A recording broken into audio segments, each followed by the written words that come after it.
papu.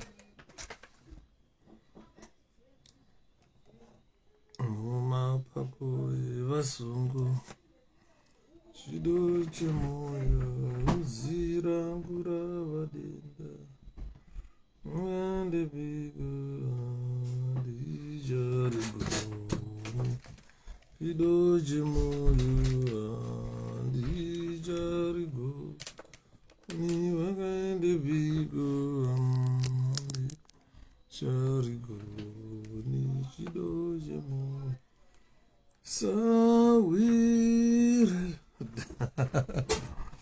Vana vaipa kumana diri orairo vanogara diriwo rarembanje vanogara diriwo rairo vanogara diriwo rarembanje vanogara diriwo komana vanogara diriwo rarembanje vanogara usatambe navo vanogara diriwo rarembanje vanogara.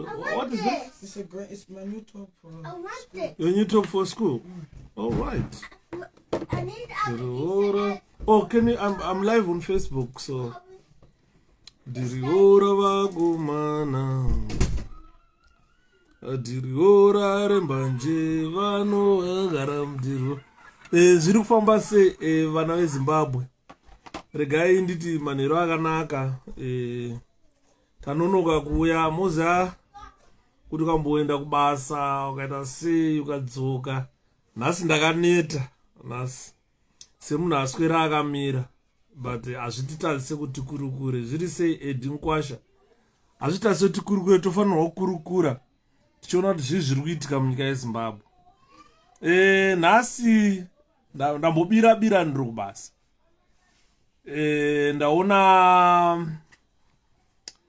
Ndaona rally yeku Epworth. Unfortunately, I was at work. I couldn't watch the rally when President Chamisa was addressing. But what happened in the morning is I knew that the rally had been banned. So the police had banned the rally to say, look, they don't have many power. Imagine Harare Metropolitan Police, Zimbabwe Republic Police, which can use police recruits who are there at Tomlinson Depot and Morris Depot. But they are telling us that they don't have manpower. The police in Harare, they've got support unit, but they are still telling us that they don't have manpower. So they cannot. Zvatanga vabatwa vachida kubira varikuba mavamani varikuba. Zviri sei courage. You does our strength. Ngoma washi zviri kufamba here. It's very unfortunate, guys. I'm not going to take long, but I've got few things that we need to share. First of all, let's say congratulations to Madzibaba Shanduko.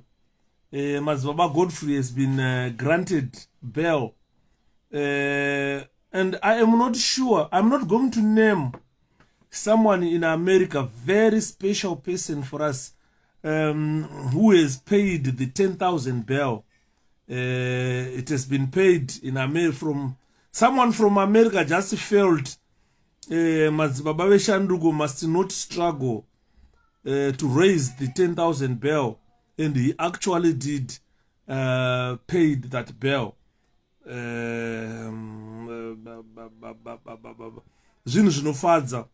They are so dedicated. We've got dedicated people in this struggle.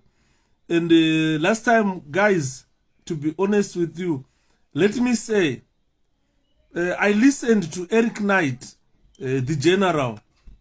He made Eric Knight made a recording and sent it on Facebook or posted it on Facebook when he was explaining things that happened that led to him leaving MDC, joining ZANU-PF, leaving ZANU-PF, and is now joining Triple C. I think people must understand what Eric Knight said. Before we condemn each other to say, you are Eric Mtenges and so forth, we need to consider a lot of things that Eric Knight said. That can be common to any one of us, but we need to listen and pay attention to what other people go through so that we understand what other people go through. It is the same situation that I had someone who called me this morning when I was at work during break time, who said, look, you guys must understand what goes through Thokozani Kupe for you to say, Thokozani Atimudi and so forth. Quite a lot of things that people should consider. Even if you were in her position, you know, the problem is she has been elevated to a position of a vice president by the people of Zimbabwe. A vice president of one of the biggest political parties in Africa. All of a sudden, to be demoted to a nonanity, it's something that is very painful. And we should understand her position as well. This is what people were saying. Before, thank you, Mkoma Lawrence. There is a misunderstanding of a message that I sent, or that I posted on Facebook. A lot of people have been calling. Words of encouragement has been flying from all corners of this country. People think that Shepherd Judah is going to hang himself. What these guys were saying is, I wrote on Facebook that kana ndazvisungirira ndafa, don't hesitate guys kunyora zvamunoda, because I'll be a coward. I was responding to a message that I sent earlier on. I posted pictures of one of Gweru bouncers who is allegedly, who is said to have found her or found his girlfriend with a boyfriend. He caught his girlfriend red-handed, or his wife red-handed, someone enjoying the forbidden fruits of his wife, and he could not stomach that. The gentleman thought that is the end of him, then take a chain, climbed a tree, hanged himself. Another version of the matter is this gentleman has been killed and was hanged, a dead body, someone hanged a dead body. So the police have opened inquiries and investigations are underway. So what social media did was to react on those photographs. Different cultures believes or behaves differently when it comes to such situations, and you are allowed to respond in whatever way you feel appropriate or necessary. The problem with the Zimbabweans is someone wants to tell you to stop doing this, stop doing that. Before that person tells you to stop doing it, he does not reflect where that person comes from. We all comes from different areas or from different regions in Zimbabwe. Some comes from Makorekores there in Murungwe. Some comes from Debele and Lupan. Some from Kalanga or whatever. Different Karanga and Kalangas, Mandau.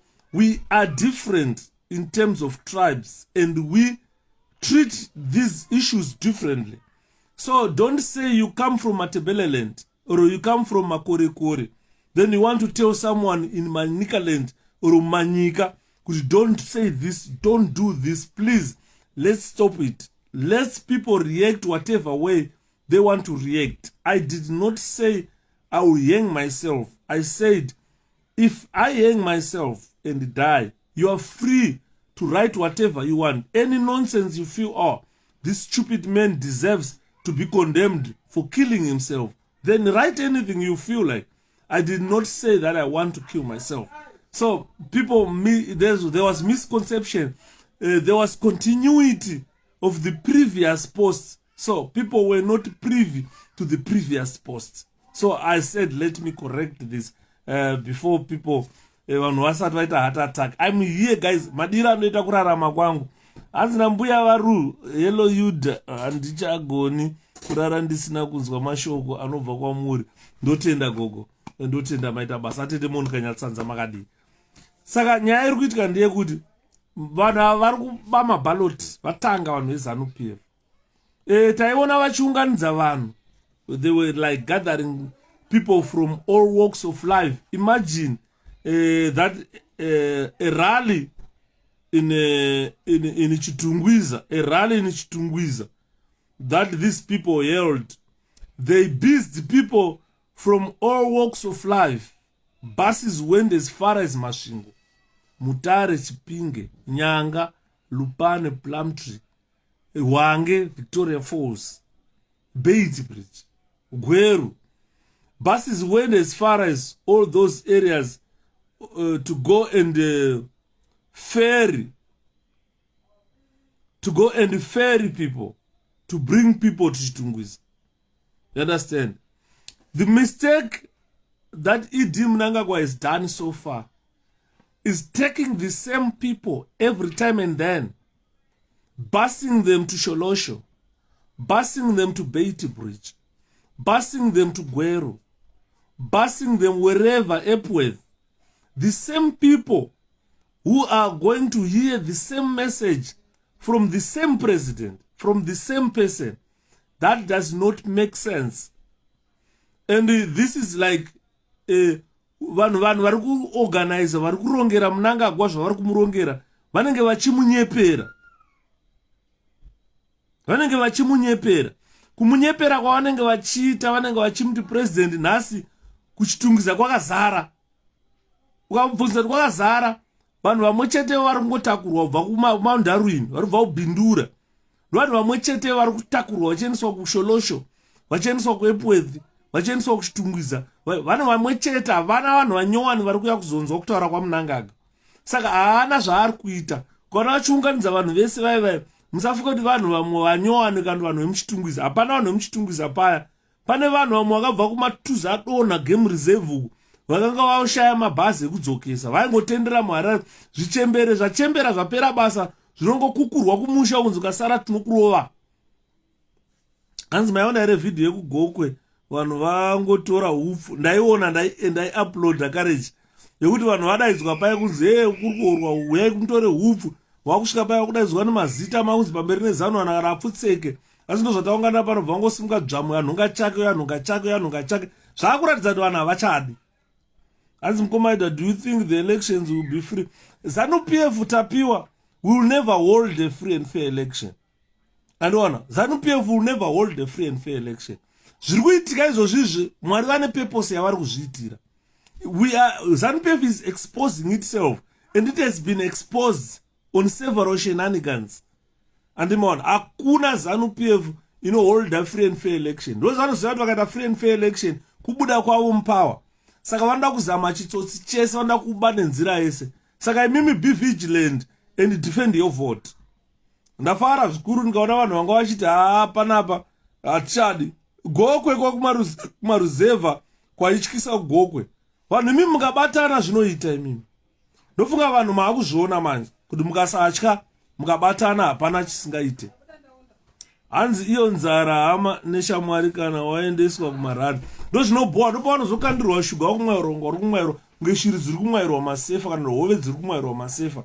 Unoona mbuya vachembera 70 years vari kagara parari vakasunga chidhuku kuti ange inda dzichafamba nekupiswa. Kushamangai nzara. Andimona. Zvimwe zvinhu zvatinofanirwa kuti titaurire vabereki vedu vasakwira mabhazi. Zviri nani kurohwa pano kukwira bhazi. Unokwira bhazi unoswera uri kuHarare ushamangai nenzara. Totoverenga matama mazino asara mukanwa kuti mbuya vasara nemazino mangani mukanwa. Kuita nge mvuu, unoona mbuya vachembera vapera ura vachishama iri nzara, miromo yakachena kuti wake, chekudya hapana. Panokandwa chingwa mbuya vakwanisa unomira vachigamuchira chingwa vakwanise. Handi muri kuona? hanzi pazomuda vamwe mbuya vekugokwe vachi ndiana akangwadza gokwe kudai gokwe yangwara manje. Hanzi Mwari ngavanzwewo munamato wedu citizens tatambura ZANU caught red-handed rigging elections in Highfields. Yes, vachitokanzura kusa max vakabatwa andimuriona kutosanostafa maboxes zvaakunyadzisa andimona. Unozoona Mnangagwa kuti peshu tawira unohwina chi election. Mnangagwa ndakataura kuti hambofa akahwina election. Ndokarada kutaurira inini ZANU PF haimbofa yakadya triple C zvachose hazviitike zvamurutaura. Anenge ari it's just dreaming. Ukaona ZANU PF takahwina kare 23 is a forgone area. Kuda kuti vanhu kukuruzisai hope kuti muti election yakabirwa kudhara. Hakuna election yakabirwa kudhara. ZANU PF cannot win an election. Andimona, they can't win an election. They can't. ZANU PF is a party yakaparara kudhara. Changosara kwakungopo ezvo zviri kuona kuti vakunozvuzvurudzana nevana vaMugabe. Zvakunoswera kuzvuzvurudzana nevana vaMugabe. Vana vaMugabe vachifunga kuti vachaita sei? Otherwise vada kungoshandisa unofugura Mugabe. Kuzvuzvurudza Bona, kuzvuzvurudza kaRobert Kaya nako. Kana vachida kunyatsozvuzvurudza ngavaite kuzvuzvurudza mai vacho tione. Auya abate maiki gire asimukati Mnangagwa wajaira. Kana akanozvitaura paya Kaya akatyikaya. Asi what do Mr. Man maona here kuti vatosavhota kudhara. Zvishande zvazvo. I knew time will tell Bora Mberi citizens. Let's teach them how the game is done. Definitely. Because if you see, I think if Mnangagwa was watching the Epworth rally, I'm going to find a BP mdara. Dara I'm going to go home agagara so ne BP go home so. Kusande vumdenga so. Ne aga watcha chamisa achipinda pa Epworth. Chandinakidza pa Epworth chinhu one. What fascinated me most parale Epworth is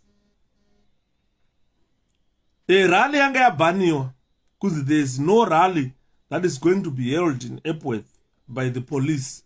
Then an agent application was made to the High Court and the rally was given a green light. Guess what? Vanhu vanga vatozara tendi yazosara yoiswa kuEpworth. Vanhu vazara kudhara. Kwakutozotanga kuzoisa tendi. Vanhu vazara kudhara vanhu. Andiriona. Kudro zvinoratidza kuti tinozosara toenda kuelection ZANU yadyiwa kudhara. Zvaitika kuEpworth zvezvinoshura kuzANU kudyiwa kwezANU. Andiriona. Hanzi mukoma last night you posted about kuzvisungirira. Is everything okay? Vale, thank you so much. I was just explaining that post about hanging. It's not, I didn't mean I want to hang myself. No. It was a continuation of a previous post that I had done. I had posted photographs of a bouncer who unfortunately found his wife sharing the forbidden fruit with another man, and he could not stomach that. And the gentleman hanged himself. So when he hanged himself, I just copied pictures because I am not in Guero. Whoever took those pictures, I don't know. So what I just did is shared those pictures as I've seen them shared elsewhere.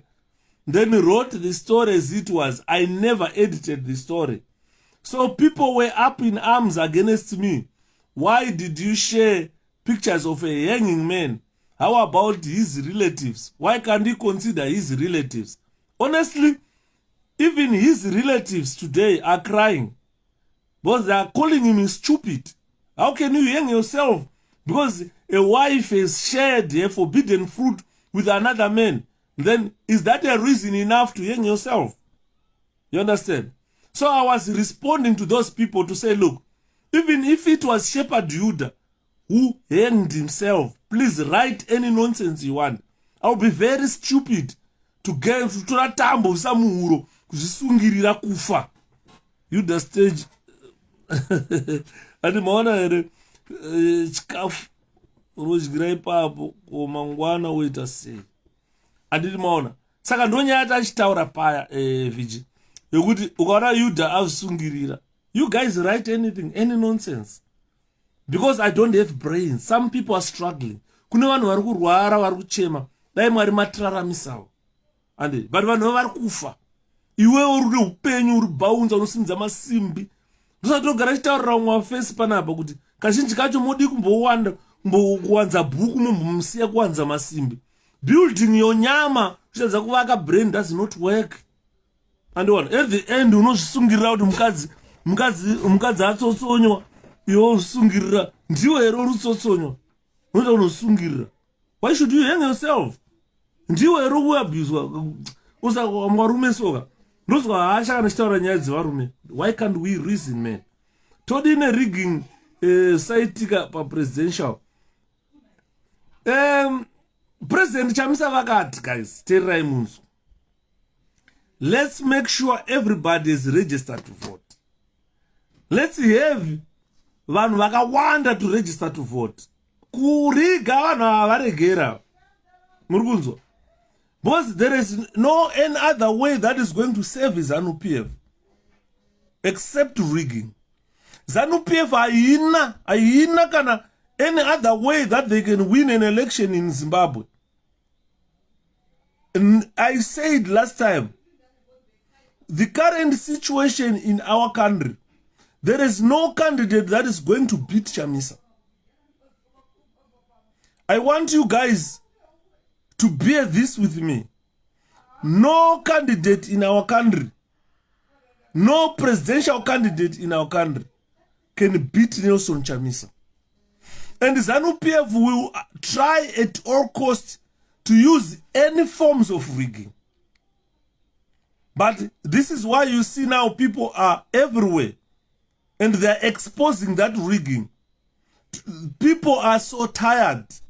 Nobody wants to see ZANU-PF claiming victory that they did not win. So this is why you see all shenanigans of ZANU-PF are exposed, because people are tired. People cannot afford to go beyond 2023 with ZANU-PF. So the secret is simple. Hanzi pane mbuya vatobatwa nawo vachiriga. Dai vavapisa mbuya veve. Munogotora time esa muru moita zveku-South Africa zviya modira Petro motungidza obvira nezvimabhaloti zvake izvozvo. Andiri mwana.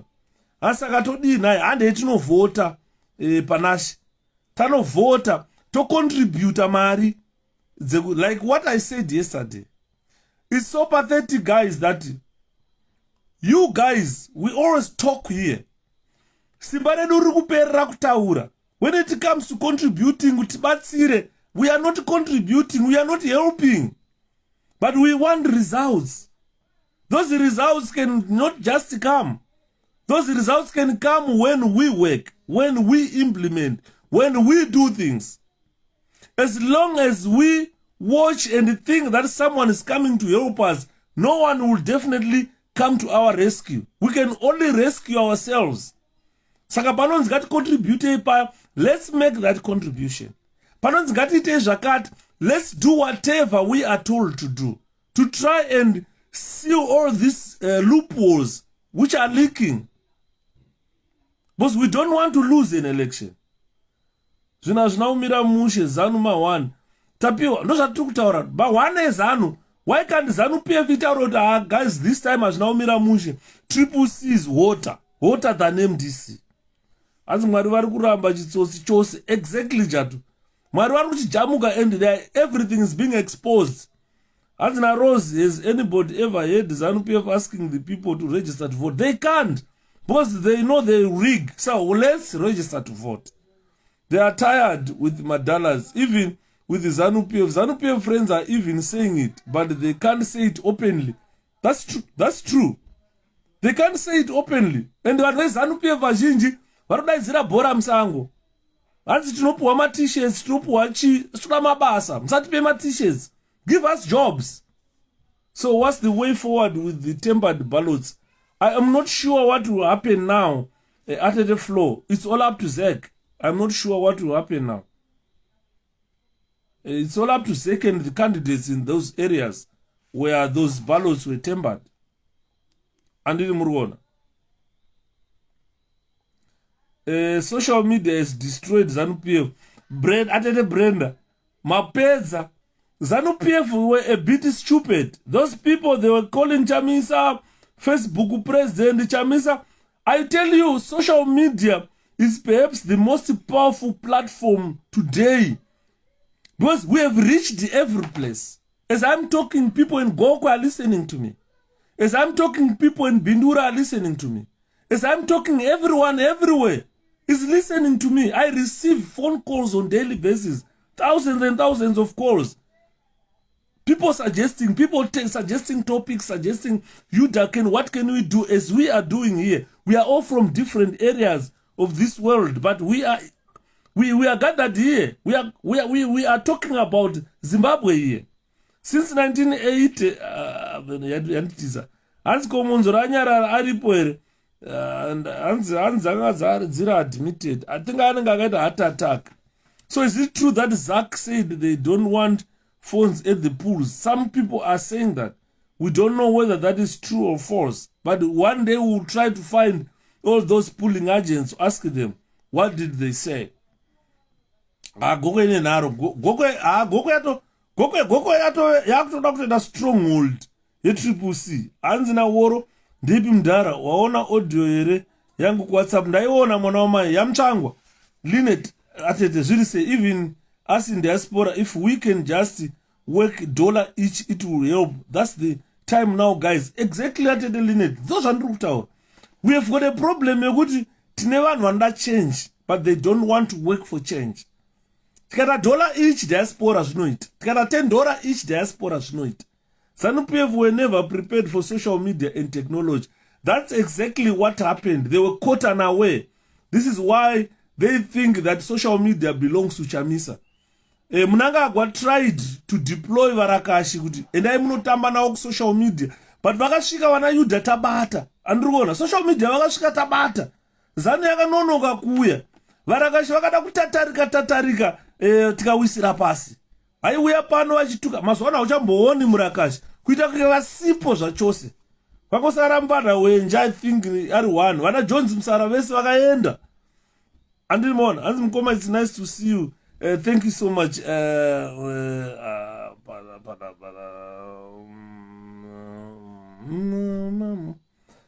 you, Atete Monica Macheka. Really say, after that message you send, stay strong. No weapon fashioned against you. Thank you, Atete. Thank you so much. Andimona, what about the audios of Mukanya who was threatening that he is Nyoka Emabunu? Guys, Thomas Tafirenyika Mapfumo.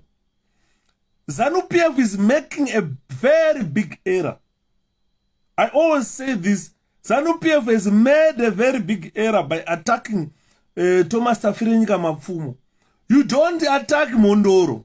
Kana vachifuka kuti vachaona Mondoro dzinouya dzakapfeka mazichira matema dzichibhema buta dziri hey. Akuchadziya kuchina dziya. Dzakapera nana mudhara nherera idzo dziya. Mondoro dziya hadzichawaniki. Dzakusara dzaa Mondoro ndedzino idzi dzinonzwa naYuda. Mondoro dzinonzwa naMapfumo ndo dzaa Mondoro idzi. Chinenge chinondituma kuti every day taura 3 hours usinganete chii ichocho. Chinotuma Mapfumo kuti kubva hondo yechimurenga ichiitwa kusvika nhasi ramba wakamirira vanhu uchitaura zvido zvevanhu chii ichocho.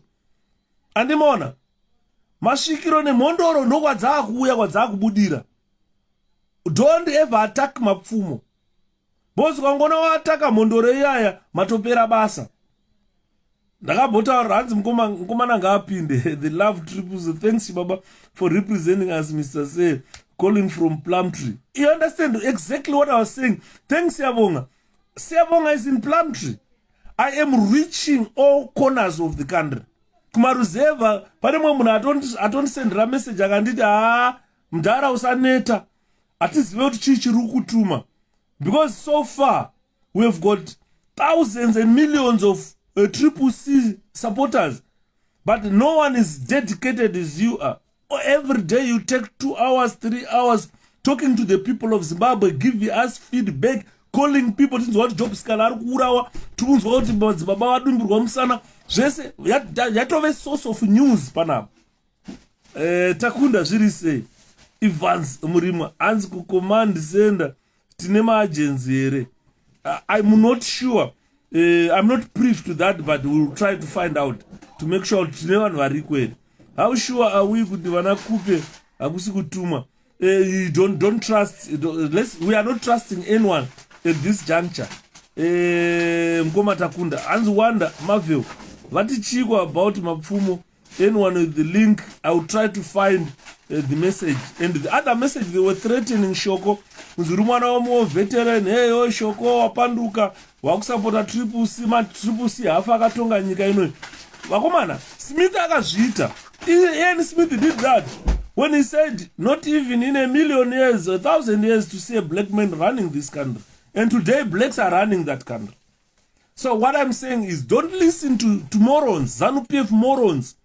Most of those youth are junk. You understand? Those are people who cannot make it in life.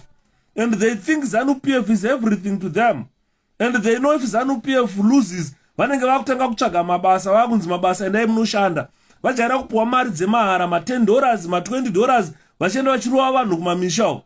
But ZANU-PF ikadyiwa hachazviwani, anenge akunzi enda kunotsvaga basa, mabasa ako. Those are lazy bastards. Vanhu vakangomirira kupiwa vakagara. Isusu we are fighting ZANU-PF kuti paya hurumende inotipa mabasa tishande. Atisuda hurumende inotipa takagara takarara. Those are bloodless bastards. Andono. Anze mtondera igwandu in Botswana. Bora mberi mkoma yuda triple C. Thank you mkoma tonde. Wichi shoko? Shoko mfana we kozwa we harunzi shoko. Mfana we kumbota anzi. Turuta pori kupina tichitwaga makarwe mvura. We ZANU-PF. Aifamba nemwe mkadzi ungainzaniko. Vaifamba nehama so yeyelo yanga yakaiswa mugabe nekukandirwa mafufu segonzo. Thank you atete ndozvavakajaira vanhu vezanu. ZANU-PF is a political party full of lazy bastards. Those people who wait to be fed like fish. Those people who wait kukamwairwa masese ngehove ngehuku. Andiriona pakanzi mabasa endai kubasa havadi kushanda. Vajaira kungopuwa zvinhu zvemahara. Vachitenderera Zimbabwe vachirova vanhu vachitenga makuchingwa vachikandurwa makuchingwa vachidya vachipuwa $10 vachienda kunorara. Saka tiri kutaura isusu eZimbabweans that we want a political party that can create an environment where investors will come into our country, build industries, make sure pananga pachivakwa ma-industries. The youth we have today will be the workers working to build industries. They will be the ones who will be trained to utilize machine and up production. So they don't want to go to work. They don't want. And Trum Komaida, may God bless you abundantly for dedicating yourself, your time and your resources for change. Ready. You are reaching out. You are way too good, Mkoma. Thank you, Madla. Thank you, Madlenkos. Thank you so much. So this is, I was talking to someone who was saying that, to say every day, Shepherd, you dedicate your time. You dedicate your resources. You sacrifice everything to just inform the people and keep people informed about Triple C. Not even one ordinary Zimbabwean has dedicated that. So people are saying keep it up, and other people last time they said please give us your bank account. I still remember when I went to London, there's people said Shepherd, give us your bank account. At least we can put £10, £5, £2 to try and help you. And internet and so forth, so that you keep us informed. As you come back home, we want to make you Triple Secretary General. Mkoma Israel Multekede. I don't think I'll be able to come home, but we are fighting from all corners. To be honest with you, you have got probably the best Secretary General ever in the Triple C in the form of Wende. Believe me, ukaona munhu anovengwa neZANU, that person is the best. We have got Charlton Wende. I've got no doubts. Triple C will never split as long as Charlton Wende is the Secretary General. So we have got a Secretary General already in the form of Charlton Wende, who has performed wonders. People ruled him out when he became Secretary General. But up to today, I am telling you, he has performed wonders. ZANU-PF yaridza mheri yachema. Haisati ambona secretary general wakadaro in opposition. Anoita kuti political party yakada seZANU icheme kunge kamwana kacheche kanyimwa porridge. Andiriona mwana akanyimwa porridge kana mukaka unozi ZANU-PF iri kuchema kunge kacheche.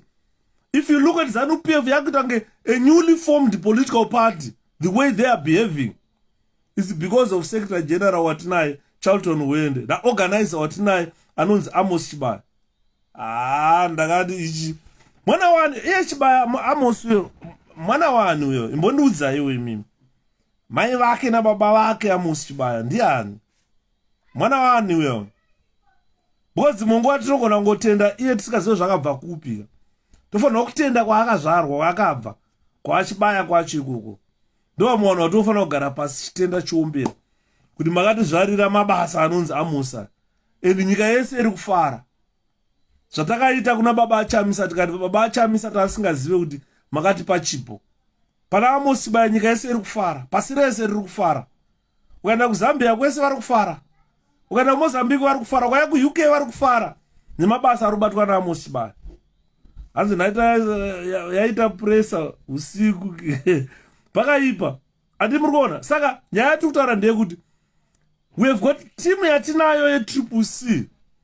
Usaidherera timu yayo. Chandakaona kuti timu yakabatana kunowa mukono. Patakaita problem yekuti vaiti one Chamisa ana plan. ZANU-PF yakatenderera pasi rese ikataura kuti mufana uyo ana plan, vanhu vanongomuvhotera ana plan. ZANU-PF ikamubvutira party ikapa Monzora. Ikamubvutira head office ikapa Monzora. Ikamubvutira kala red ikapa Monzora. Vakamutorera mari vakapa Monzora. Vakatamupedza Chamisa apera. Ndopatai vataurira everyday kuti ukaona uchitaura kuti Chamisa apera usati waziva Chamisa. Boza apedzwe nekuti matora party, matora zita, matora chamasiya kutora chinhu one china Chamisa mukachitora ichocho mapedza Chamisa. Vanhu, our hearts, ZANU-PF cannot take our hearts away to give to Monzora. This is why you see when they thought they are done with Chamisa, Chamisa rejuvenated himself. Netimu yaanayo haina kumbobva yakabufura. Vana chihere tongonzwa chinzi vatengesi. Kune vanhu vatiri chinzi amasiya ava vatengesa. But vatengesi vatinavo vacho hapana kana musi wani wakatengesa kuti tachinja zita redu rinonzi party yakati. Takazoziva last minute. ZANU-PF payaita haina plan, it was shocked. ZANU-PF yakabva yadona. Saka mona ndichitaura ndichiti regai vachitaura zvavanoda, but havakwanise kutora mwoyo yevanhu kuti yonosapota na Monzora neZANU. Vari wiki ndo vakamedzwa nesystem vakaenda kuZANU. But aiwa vakashinga mwoyo, regai ndikutendei muri pano. Because haisi nyore kumira nemurume anonzi Chamisa. ZANU-PF yanyemwerera kuisa maningiri munzeve umu. ZANU-PF yanga yakufamba yakaisa makumbo muumwe. Hanzi manonoka kundidana mukoma. Sorry Tavonga. Ndanonokawo kuuya because ndanonoka kusvika kumba. Handiti maona. ZANU-PF yanga yakufamba yakaisa makumbo muumwe kuti tamupedza Chamisa. And team ina Chamisa ina kana musi one wayakambolika. Saka we know that we have got probably a very strong team that is determined to move forward. Hanzi vakadi mukoma DJ following a narrator. Hanzi wazadza kuzadza kuti mako. Epworth zvanachitaura ndikati Epworth chandinakidza muEpworth chinhu one chekuti chandinakidza muEpworth chinhu one chekuti rally yanga yabanwa payanzi last minute yabvumirwa rally. Instead yoti vanhu vanga vakaparara vaenda tendi yazosara yoiswa patozara vanhu. Andivanza hanzi us in diaspora, let's contribute and sponsor the CC pulling agents, each £5 each. I believe if 50 thousand of us here in UK can contribute. Exactly, mwana wamai. Ndogara chitaurira vanhu kuti we have got more power together than ma 1-1. Mkoma ida musacheuke. Andicheuke mkoma Alban. Andicheuke because murume ane zozo ndichamisa. Zozo iroro ngatimubatsire. Ndiye munhu, the last hope of our country. Munhu ane future yenyika yeZimbabwe. Don't expect munhu ane 82 years kuti achataura future. Munhu ane 82 years akagona kungomuka akasava ndebvu mudenga nekukura. Asi vachamisa kwana vafa inenge iri mistake. Andona, bosi Mwari vari kuvatarisira kurarama makore akawanda. Let's talk about Zek. We are going to talk about Zek tomorrow, Terry. Today, I don't think we were prepared enough to discuss about Zek. Today, we wanted to just say things, general things that people, we answer them. But tomorrow, we draw much on Zek. Nezuro ndakanyara chaizvo. Zanu iri kukwata yatsika banana pa strike. The problem is Zanu PF ndiyarachitaura Valerie. Anzi DJ Towers kutaura kuti ndini. Anzi ataura kuti chi DJ Towers. Anzi kutaura kuti ndini ndakabvisa Chamisa pa social media. These days President Chamisa is the most popular. DJ Towers unoza ndakataura ndikati amirai ndozotaura. Ndokona kudzokerera futi. Hanzi nezuro ndakanyara. Hanzi isai WhatsApp group mkoma tino badara ma 5 pounds. WhatsApp group riripo Bungen. I've got a WhatsApp group rizere vanhu. Randaitaura rakanzi Yuda live stream. Vakomana variko vari kupopota kuti I'm neglecting them because mazuano handisi kutambira WhatsApp group. I'm hitting much on social media because ukatarisa varakashi vese vakatiza. Ndasara ndini kutonga paso ndini kurira varakashi vakatiza. Andima vakatiza vakaenda ku Twitter space uko kwa vanenge vachitaura because ku Twitter space why vakatiza panapa because ndenge ndichitaura ku Twitter space ndakaenda kune rimwe zimbuya rinonzi Feresu riya mushure menge ndamboshaudhana naro rakundidai Mwari vakakutora. Ndikati mbuya zera renyu Feresu ma 82 years ka mbuya Feresu wayo. Vari kutsvaga anongatsvaga boyfriend yesize yangu inotemwa zinobva ropa. Ndakati kana kunzwa kuti handidye madafu akafa ega mbuya. Ndikavati I'm so sorry. Dashka rikafa handidye kana nyoka chaidye dashka rakafa rega.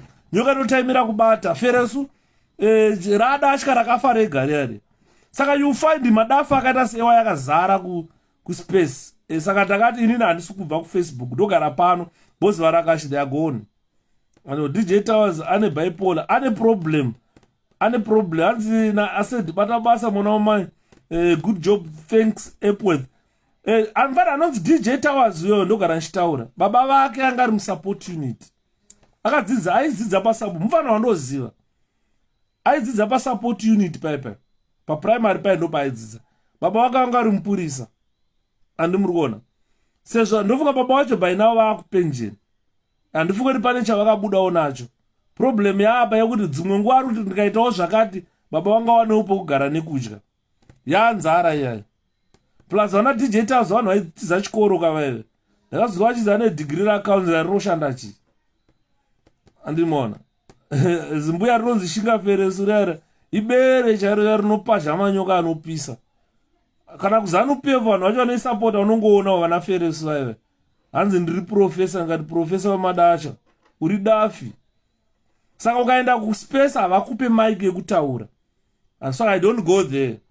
Because vanhu vezana havakupe mic yekutaura vanenge vachingonyeperana vari paspace pavo ipapo.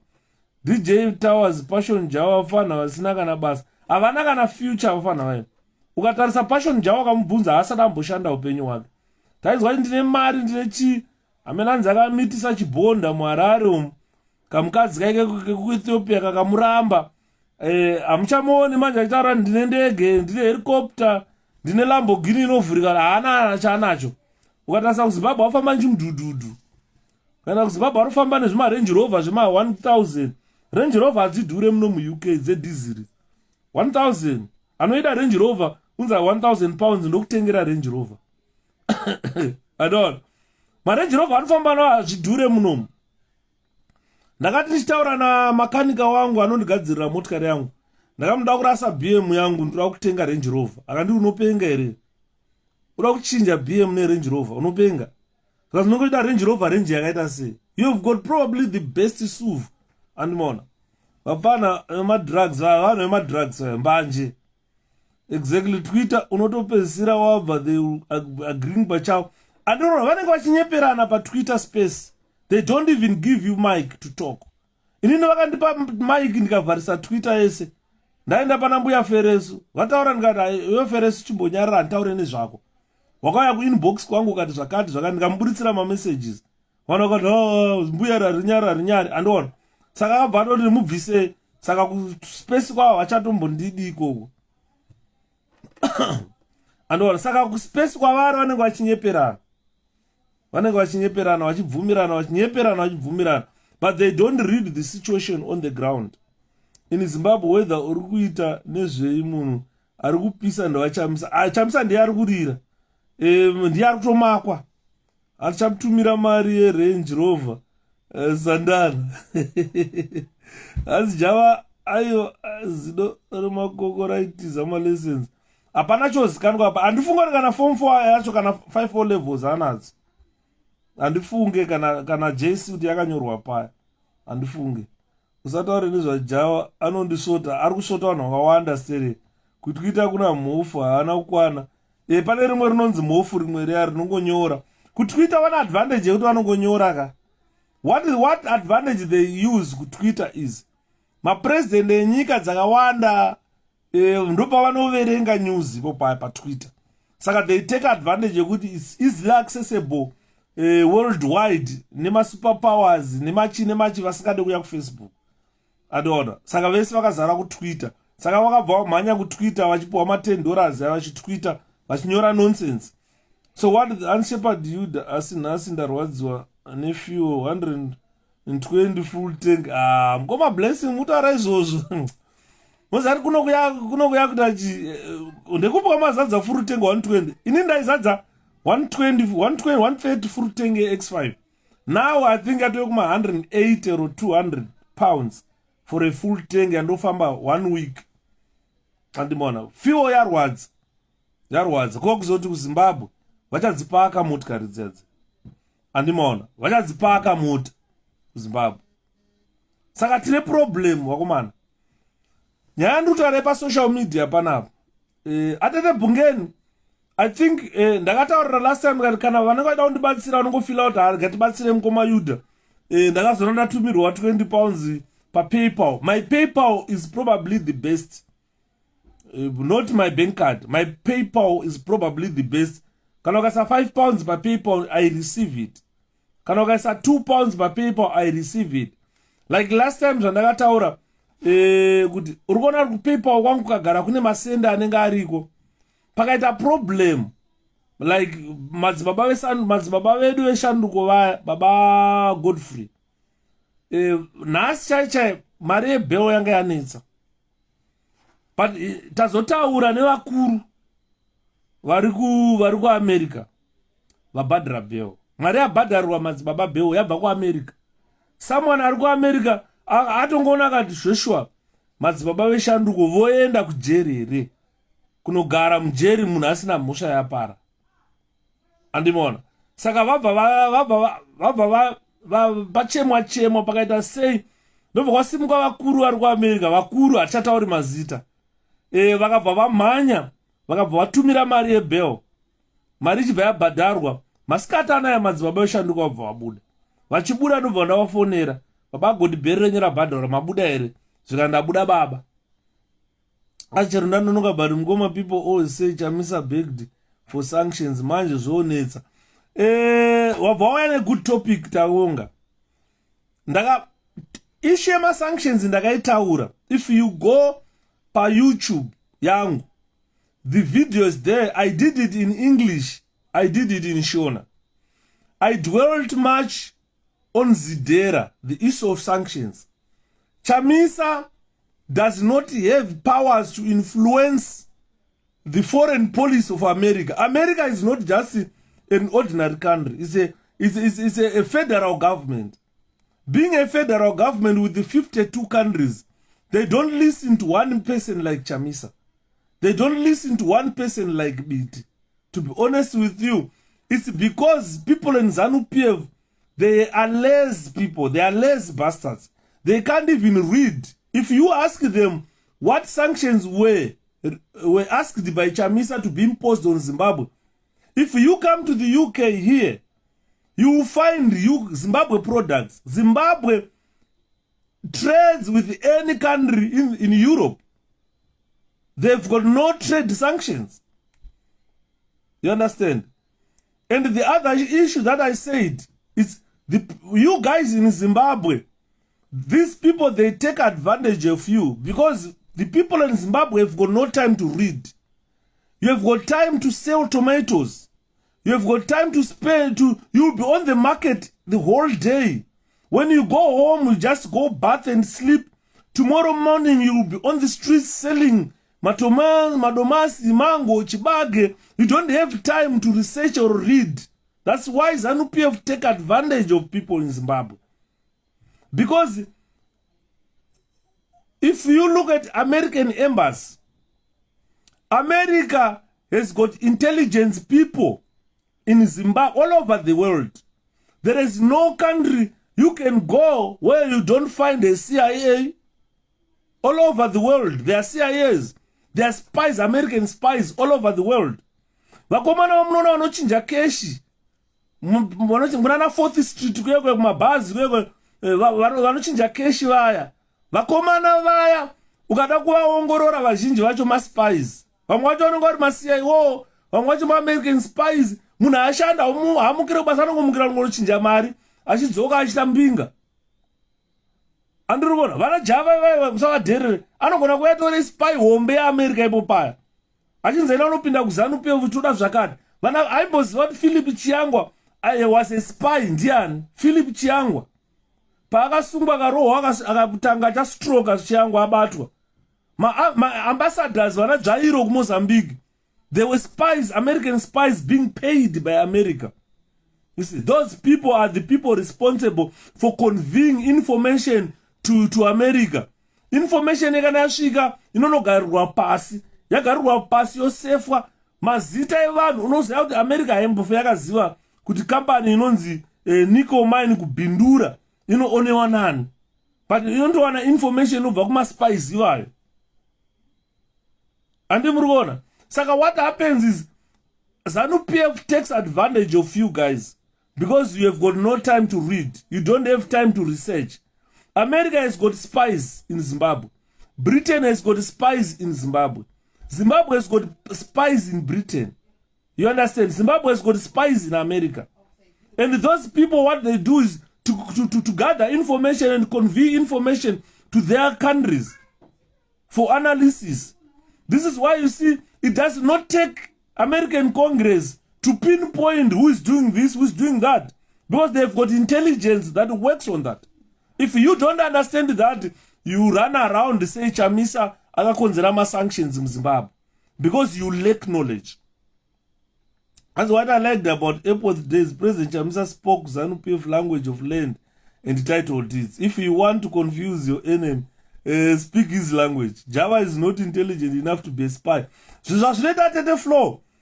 He might pretend as if not intelligent. Chanenga achingoda pepe America inogona kuyaka too much in one. Because those people vanoassessa kuti are you intelligent enough to go into here without being detected. Java anobva atange munhu weZANU. Because look at how easy it made Java to get next to Mnangagwa. Java obva atonzi uya padhuze watomwa coffee na Mnangagwa. Otopinda muofisi paMnangagwa, otopinda pama Mnangagwa, otonwa coffee. Andiri. Obva apo otopinda blue roof kumba kwa Mugabe. Otaura nevana vaMugabe otovaunza ikoko. He will act like a clown, like a stupid in front of people. But pamwe anenge akatumwa chinhu chemanga-manga nevanhu vanomubhadhara. Vanomutuma chinhu chemanga-manga chamusingambofungiri, chinhu chamusingade futi. Kuti iwewe ngoenda unongonopusisa Mnangagwa. Ngoenda unomuitira zvakati kubhadhara. anenge achitobhadhara achitodya mari ipo pano. Bhosi ndikakubvunzai kuti Java mari anoiwana kupi? Yanoswera achiti nhasi ari kuAmerica, mangwana ari muZimbabwe, nhasi ari kupi, mangwana ari kwakati. Rinogona kuve riri dofo, but akatumwa chinhu chemamanga chiri kutomubhadhara. You understand? Ipapo pamwe anga achitotiseka kuti vafana ana Yudha havana chavanoziva. Vanhu munenge muchifanira pamwe muzano yasiri muzano. Akatumwa chinhu chemamanga. Ndozvakaipira chinhu cheintelligence. Ukauya kuno, just imagine kuti Russia yakatuma munhu akauya munomu mu-UK, akauya ane umbrella. Kwa umbrella yanga iri less nemushonga womunoti polonium. Akangosvika akabaya spy Russia ngobaya gumbo chete kudai mbichana. Unobva watonzwa kunge wavaviwa wakutokwenya. Wotokwenya, poison yatopinda mumuviri mako, mangwana wakutonzi cancer. But kuzozviongorora zvikanzi munhu yakafa nepoisoning, chemical poisoning, kaurawa nepolonium. Andi muri kuona? Saka people might think kuti Java pamwe munhu wekuti ari kunosmugula gold, akuti money laundering. Anenge akatumwa chinhu chemanga-manga neAmerica gonotiitira ichi. Anenge ane task yechinhu chemanga-manga 1. Andini maona tete flow. Pandakauya muno mu-UK, ndichitanga kugara muStockton on Tees, maive nemwe muRussian aigara muno, maive nemukadzi wake. Takatombogara pasi tikataura at length, ndikamubvunza zvikanzi I'm an asylum seeker from Russia. Mazuva ano handichamuoni munhu iye. Andimona. Saka zvinoita maspies aka auye kuzoita chinhu chiri choshamisa chekuti vanhu moti hey, this is extraordinary. Anokuitirai chinhu chemanga-manga, muchimusheka kuti airombe, ndo money laundering, haasi intelligent idofo. Iye ari kutoita basa rake. Ende anogona kutozviitira izvozvo kuti mumeke sure imimi kuti uyu munhu idofo. Totofa tichitoseka kuti iri idofo. Asi atopinda muState House apedza. Mumba Mnangagwa kukwekwe akapinda, akanwa kofi naMnangagwa. Hapana paakasiya kupinda Java. Ende haumuona akapfeka ZANU-PF regalia zviti. Andimuona? As you are onto something ngoma pama spies. I really understand how spies work. A spy haasi munhu anomboita zvinhu zvinoshamisira zvoti munofunga kuti uyu azoita zvinoshamisira. Never. Anongotumwa one task yaanogona kuita for the next 5 years, 10 years. Ashita one task. Someone once said, if you want to hide something from a black man, put it in a book because we don't read. Matopedza atetekio. Matopedza. Ndichiri remember, taitamba bhora kuHarare Central Prison Pipe. Taitamba bhora neUZ, team yeku-UZ. Taitambirwa vanatauya Murewa, vanana papa UZ. Taitamba bhora paCentral Prison. Vafana veku-UZ vaiuya vakabata mabhuku so. Vaiuya kuzosapota timu yavo yekuuniversity yayo. Vakabata mabhuku so. Aita akasvika pane mugadhijeri akapfeka uniform. Vaiti mhuma. Andakazwa tsitsine zero sing Robert Jr. eating that ice cream. Yakaposa yauraya dambudzo. Java asi munhu weZANU uya imhenya kwese. Anogona yes. Unoona vanhu vekuZimbabwe tine problem. Ichi chinhu tikachitarisa ichi. Kwatiri tinoona semhuma. Choruma ichi. Tochiona sechinhu chinoruma. Vafana vekuuniversity vaiti vakati tichitamba bhora nawo. Waiti bhora rikabuda. Ukamhanya unonhonga bhora kuti ukande throw in. Vaibva vamhanya newe vachimhanya newe vakabata bhuku vachiti mhuma. Ando unoshatirwa so unokika munhu bhutsu. Uchiti kana wakika ubva watanga kuimba kuti vhara, vhura. Vachitsvinyira magajeri nemasoja. Hanzi mukaona chinhu ichi mhuma kwamuri. You don't read. A lot of Zimbabweans don't read. Asitoni ngoma nemachaizo. He is ashamed to wear the regalia. He can wear the regalia. Guys, ndatoona something panapa. You guys don't understand chinhu chinonzi intelligence. You don't understand chinhu chinonzi spy. apa Yuda washopera sure anovanwa atete Linet. Inini I understand what spies do. If you want to know about spies a lot, read ma novels ema spies aya. Mazhinji ma novels anonyorwa nema spies. People who have been spies, people vandara nema covitas operations avaita vari ma spies. Ndakazomboseka mwe musi ndaenda kuLondon. Do you know? Kana mamusingazvizive. Endai munowacha film rakanzi James Bond. Kana mamusingawache James Bond, tangai nhasi kuwacha James Bond. Muzondiudza. Anhu vakangwara kuti anomhanyira kuti timu yakawina ipapo. Myself, I don't read through Yuda. No, yeah, that's the problem with the Zimbabweans. People don't read. Spy led akatoti nake gawa aimbobve but kana ari spyka kaspyka anosvota anotoita zvinosvota kuti musvote kane imimi, and you never do suspicious things that ZANU-PF can suspect him. But if ZANU-PF has got people who understand spying, by now they could have done with him in a similar way. Munoziva here mimi kuti Philip Chiangwa aive netimu yainzi top 6 yaifamba ichirova vanhu. Timu ichirova vanhu, Chiangwa aizvita munhu weZANU-PF vachibhadhira top 6 vachiuraya vanhu. Chiangwa achizvita chairman weMashonaland, chairman wechi. Chiangwa ari spy. Chiangwa was approached by spies, and those spies are still in ZANU-PF. Chiangwa aibhadharwa $10,000 a week. Chiangwa uyo aibhadharwa $10,000 a week achitengesa, achipa information. Pazvakabatwa ndopamakuona Chiangwa akarwa zvekurohwa zviya. Mugabe akamuramba akati munhu uyu haasi muzukuru wangu, munhu yandimuzivi. Chiangwa aipinda mbama Mugabe. Chiangwa aizviti ndigushungu. Chiangwa aizviti ndiri muzukuru waMugabe. Pakafa Mugabe, pakafa na Bona, vana Bona, paifa na Sabina. Hapana pamaisha ya Chiangwa kumba kwa Mugabe. Chiangwa achigara pasi achitaura ma-confidential na Mugabe. Pakazobata Chiangwa, Mugabe akamuramba. He disowned him. Akati, I don't know this man. Andina ukama nemurume. Andimruona. Vamwe vake vakapika majeri Chiangwa. Chiangwa akarohwa zvekurohwa zviya neMaCIO. Ndaitaura nemumvana mwemuCIO akapuwa poison. Vapedza kurohwa Chiangwa zvikanzi enda unomba poison anwe. They were supposed to have killed Chiangwa. And that young man akasvika pana Chiangwa akamuti, inzwa mudhara. Urikuona kabhotora aka.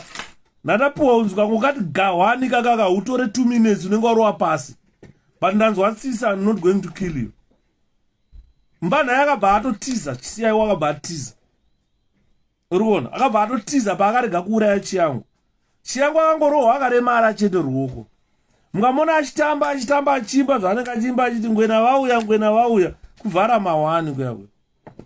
Bharanzo yakapondwa neMaCIO. Ndiye anoziva CIO norohwa sei.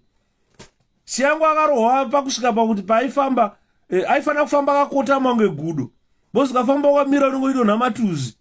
Kurohwa ukaitwa Chiangwa. Philip Chiangwa, tutara Philip Chiangwa, asitaura mwe munhu. Tutara Philip Chiangwa. Akarohwa kusvika pakubuda matuzvi achifamba. Akaoma guu, akaoma ruoko, so akufamba akaoma ruoko Chiangwa uyo. Arohwa neMaCIO. Aspire against ZANU-PF, aspire against Mugabe.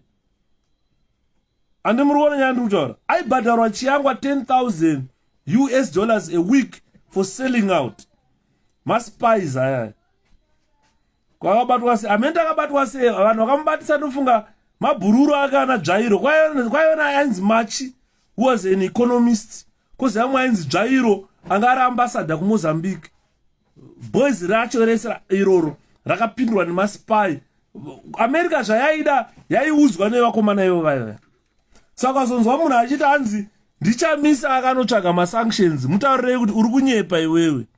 Masanctions aya akatsvagwa nana Chiangwa. Vana Chiangwa ndo vaitotaura kuti business rakati rinoonwa nanhingi. Mari dziri kuburitswa nanhingi dzichienda kuna nhingi. And top 6 ndeye kuChinoi. I was in Chinoi doing my O level. Yairova vanhu Some of them were former students at my school. Chiangwa was MP in Chinoi during that. Ari chairman Mashonaland West province. Mkoma yuda mne information. Gibi. Try information because ndosaka ndai kuzenga ukazwa mna ichanzi mngajera anachanoziva. Itomuudza munhu yoyo ndosina chaunoziva iwe. Andaiziva nyaya yacho handiti akabatwa achirekodha muparliament. Akatotengesa information yakawandisa. Hapana America chaisingaziva about Mugabe because of Chiangwa. Chiangwa akarohwa, almost everyone knows. Akarohwa aifamba ndinonha matuzvi Chiangwa. Aitofamba akakotama kuti matuzvi asabude. Boza aita angofamba ari straight unge munhu. Matuzvi aidona. Aifamba akaita nge gudo Chiangwa aifamba nemakumbo 4. Chiangwa. Hapana zvatisingazive zve, tozviziva zvese zve. So Mkoma Yuda, can we conclude saying Pangana is a spy? He is likely to be a spy. I am telling you, believe me. Muchazoona one day kana kuti chachi mkuyu aurawa achinzi takazozviona kuti musiya iwoyo anenge achekwa mabhora kudai. Ndinoda kumvura maifu. Oh dear. Mteoro anamwa mteoro. Ndikuda mvura. Munondigezera ngirini akabatwa nefoni yakapa Mugabe. Ezvi. Chiangwa, ini ndutaura zvandiri kukuudzai. Mubvunzei Philip Chiangwa. Kana aine nharo ngauye panapa. Akagara muRimandi prison Chiangwa. Abayiwa zvekubayiwa zviya.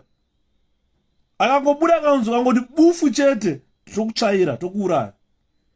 Mkoma Yuda is our president visited the West before.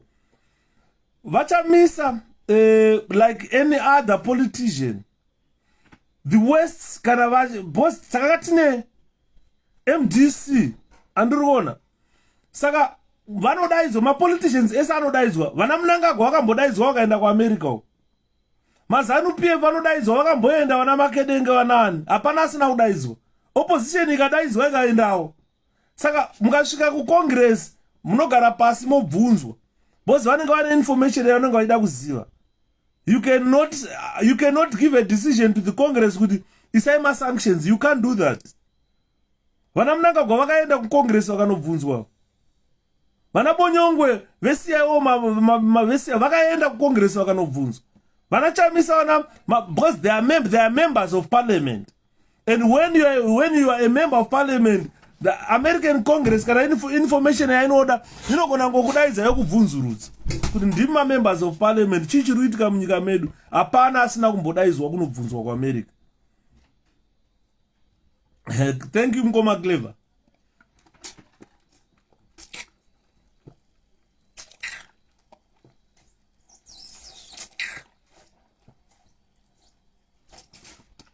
Andimuzwa nyaya yatiri saka nyaya yatiri kutaura ndiyoyo.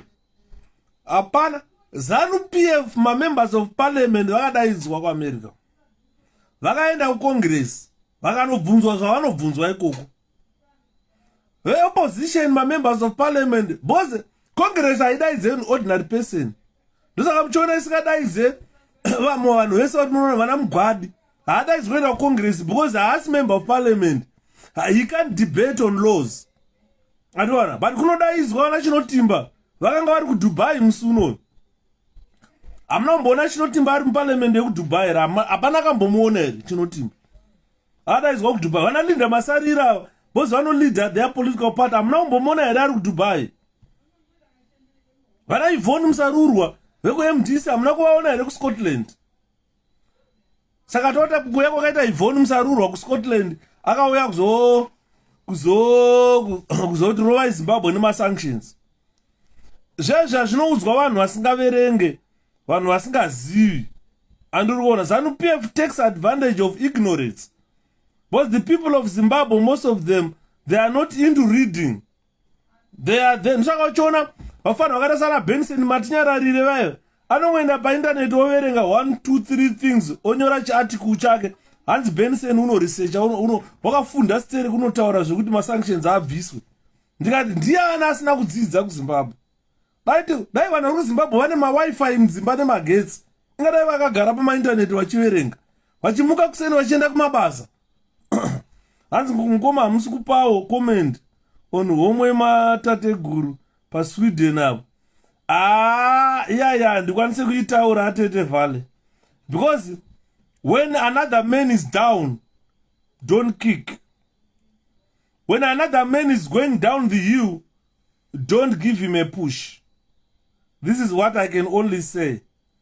The issue at Tatelicious, first our brother Tatelicious down in Sweden, honestly, is something that we should not rejoice about.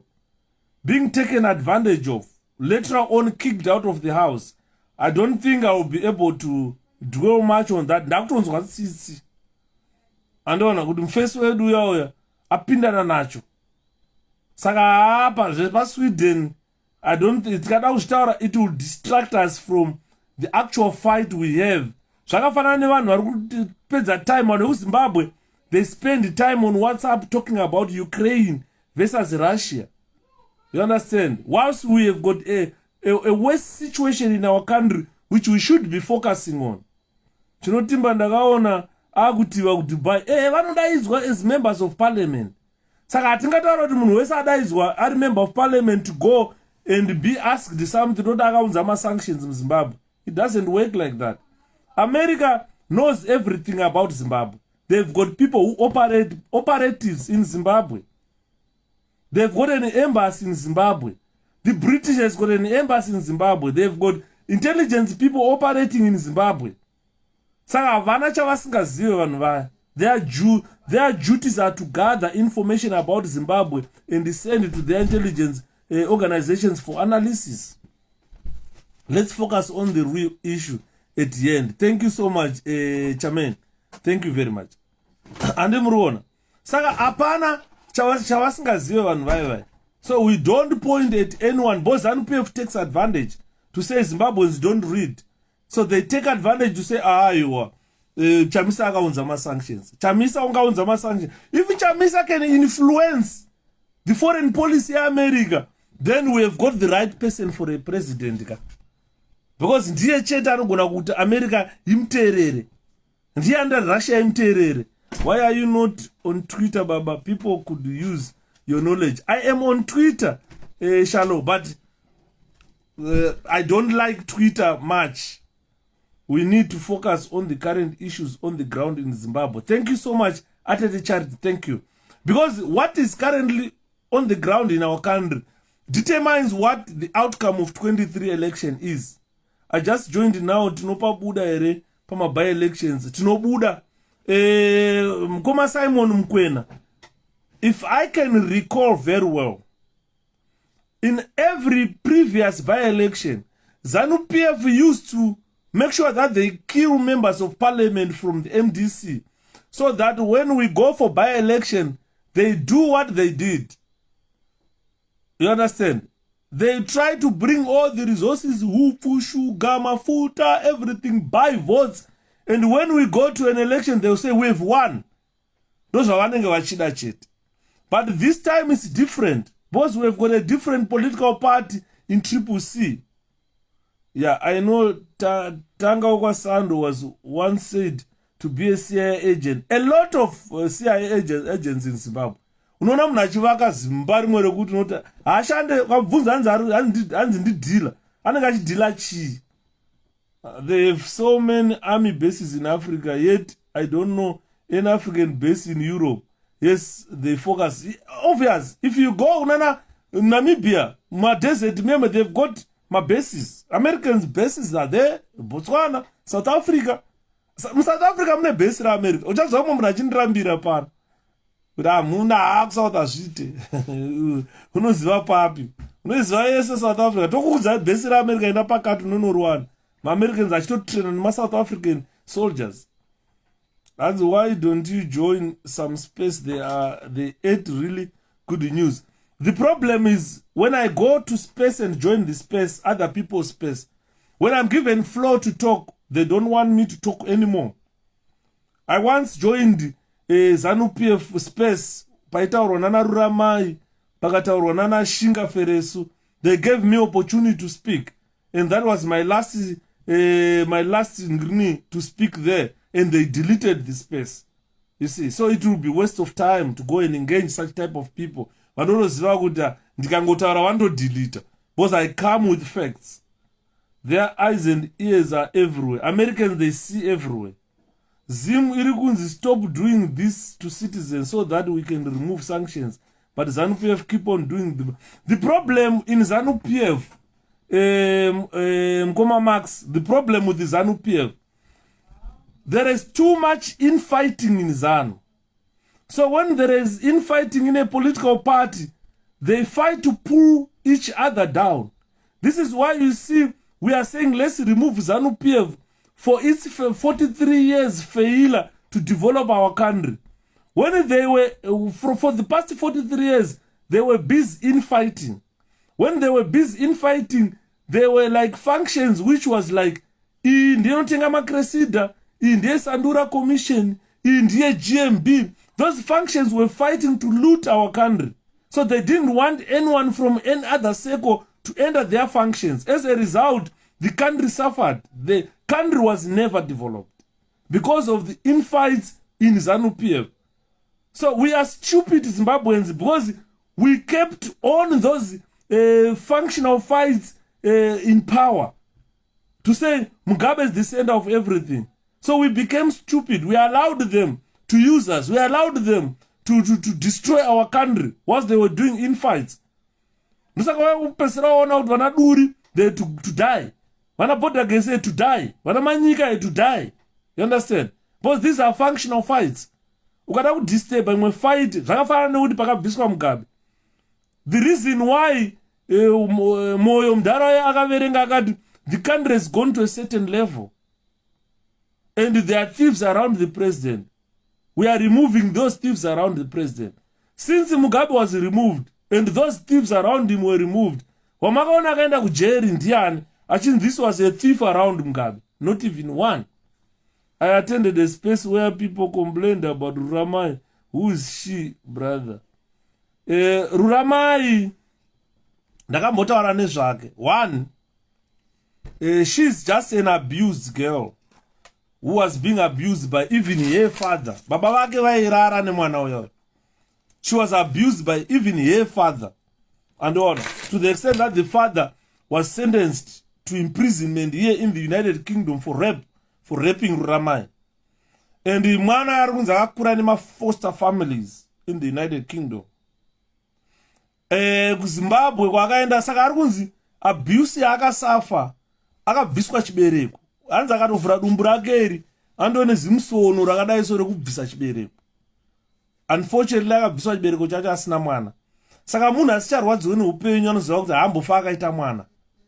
Saka uchiona she abuse herself anongorara nechero murume waona akamboenda kuZimbabwe akadaurorwa nekamukamufana kekumusha kwangu kuMalawi kari kuAir Force akati achimwena wada undiroora ndikati urorwe Ruramai hauna chibereko undororwa nesimadhara takapedza kuzvara dzangoda vasikana vekutamba nawo kwete zvekuti andichada kuita mhuri andowana from there paakamboenda kuZimbabwe akamboitawo kainduction inonzi what do you call that Chitepo School of Ideology pakakaendako boss kari kuno kakakushandira akachiti munangagwa and become secretary for security yeZANU-PF muno muUK kakabva katorwa kaendeswa kuChitepo School of Ideology obvious kanosaka timasiya iwowo tinenge tuchidzidzisa mawo veterans vanenge variko vachidzidzisa and so forth saka anobva ave indoctrinated saka she's someone indoctrinated to ZANU-PF ideology.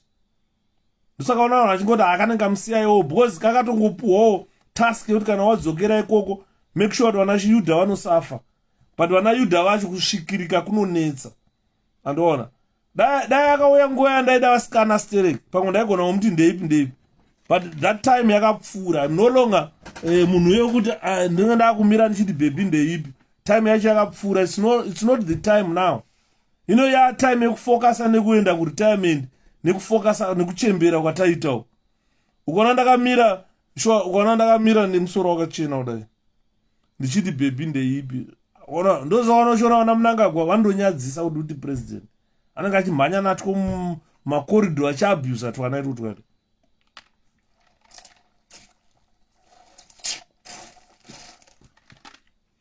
ndofunga ndakupindurai manzwisisa kuti anonzurura indiano andimona. Saka ndo vanhu vari kunana space.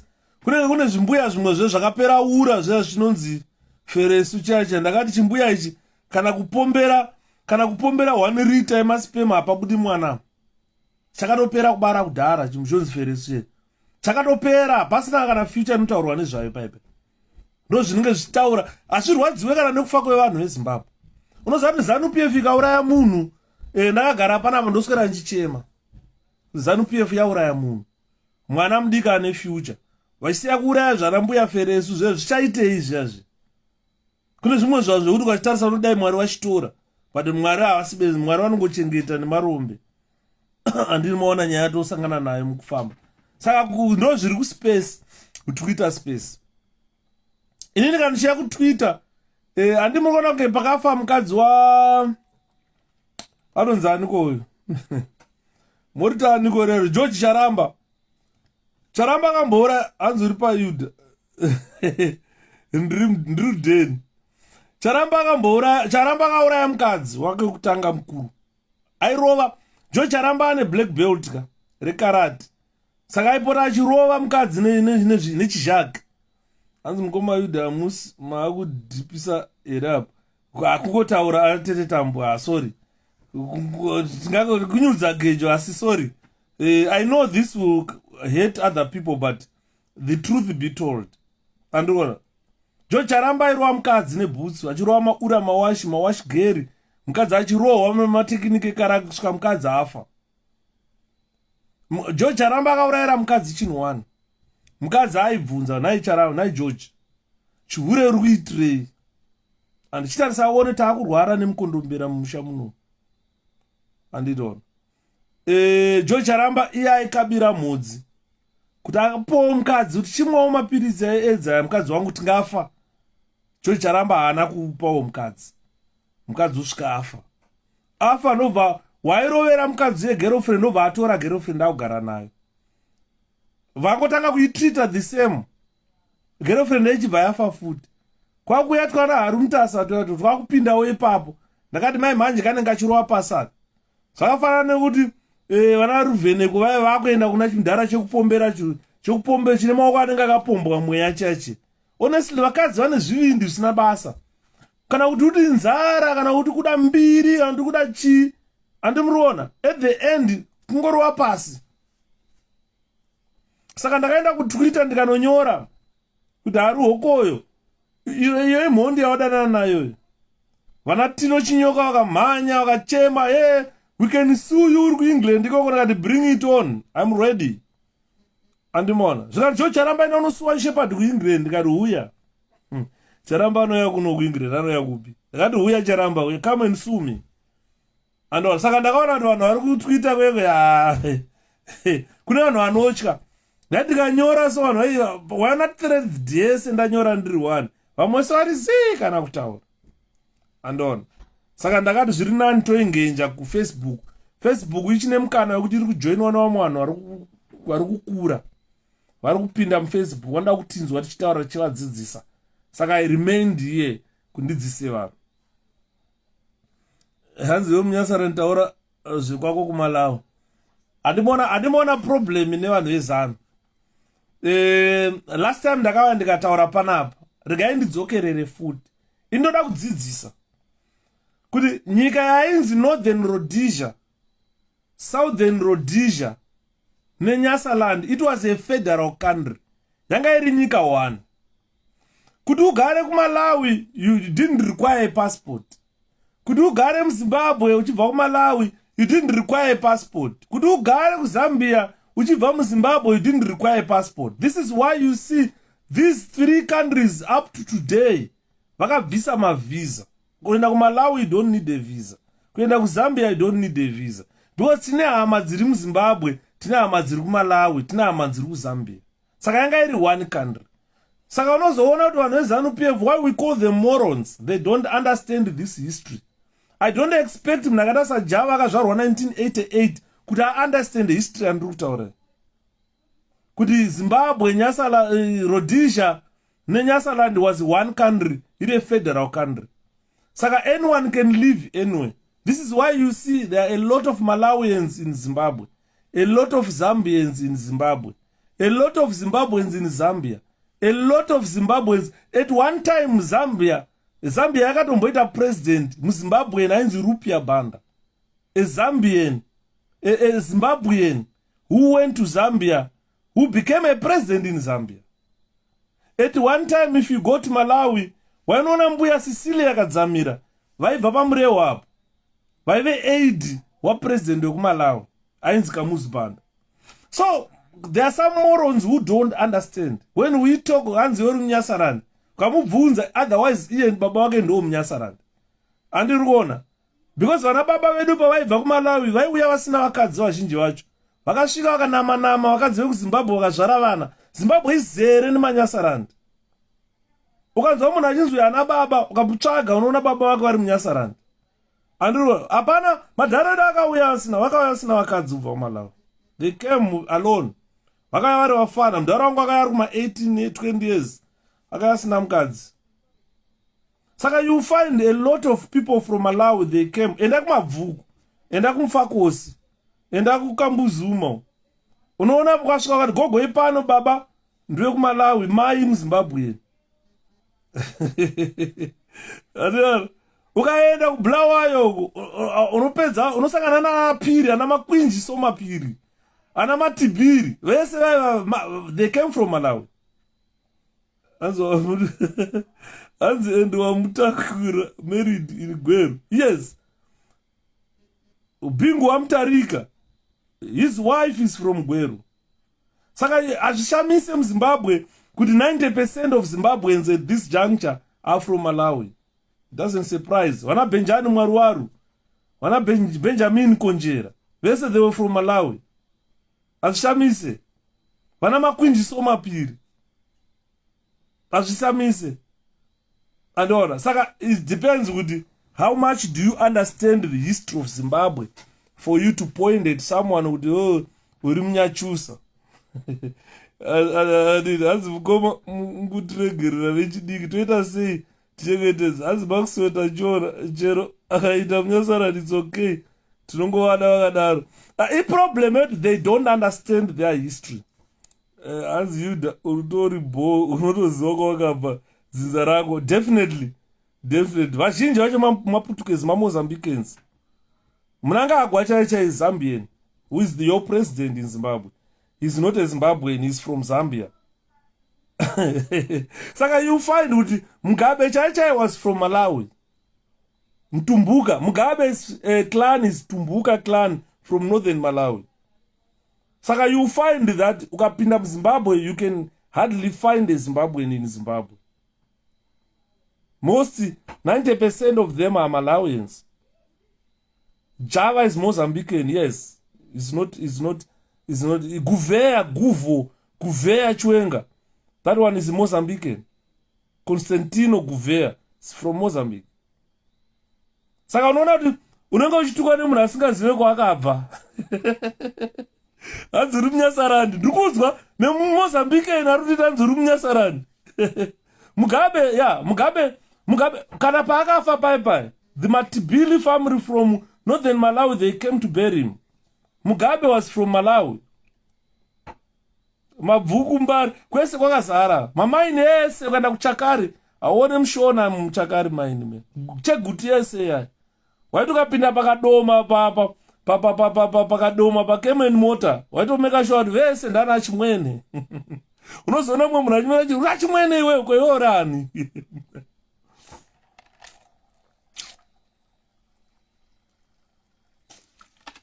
Deft Mwanza, hakuna Mwanza muZimbabwean, Mwanza Mzambian.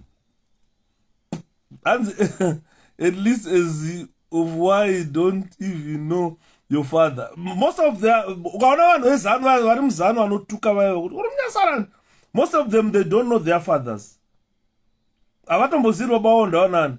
Basi madhara chechimalawi vaingoti vakati go panosiya. Avanga vasagona kunyora kana tsamba kana chii. Vaingobva vasiya nemuvana nechivoenda unogara kuGweru kana kuBulawayo kana kuGwanda chero kune maini. Usvika unama mumwe muZimbabwean futi ikoko. Usiya vana ikoko. Saka you find kuti vana vazhinji vaya vanonzi havana na baba, hatishamisi vari vana vemadhara edu.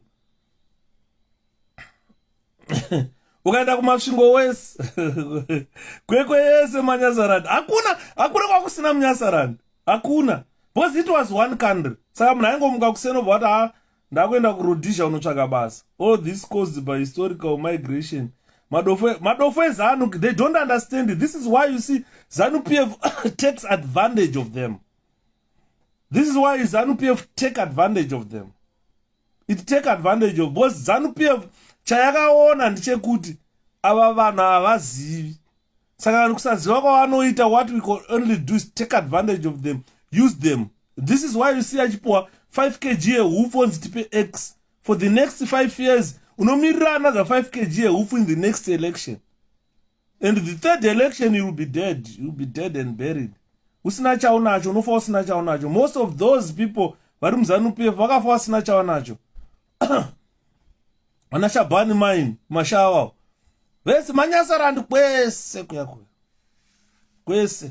Saka ukanzwa munhu achiti Munyasarandi, aritokuisa pakanaka.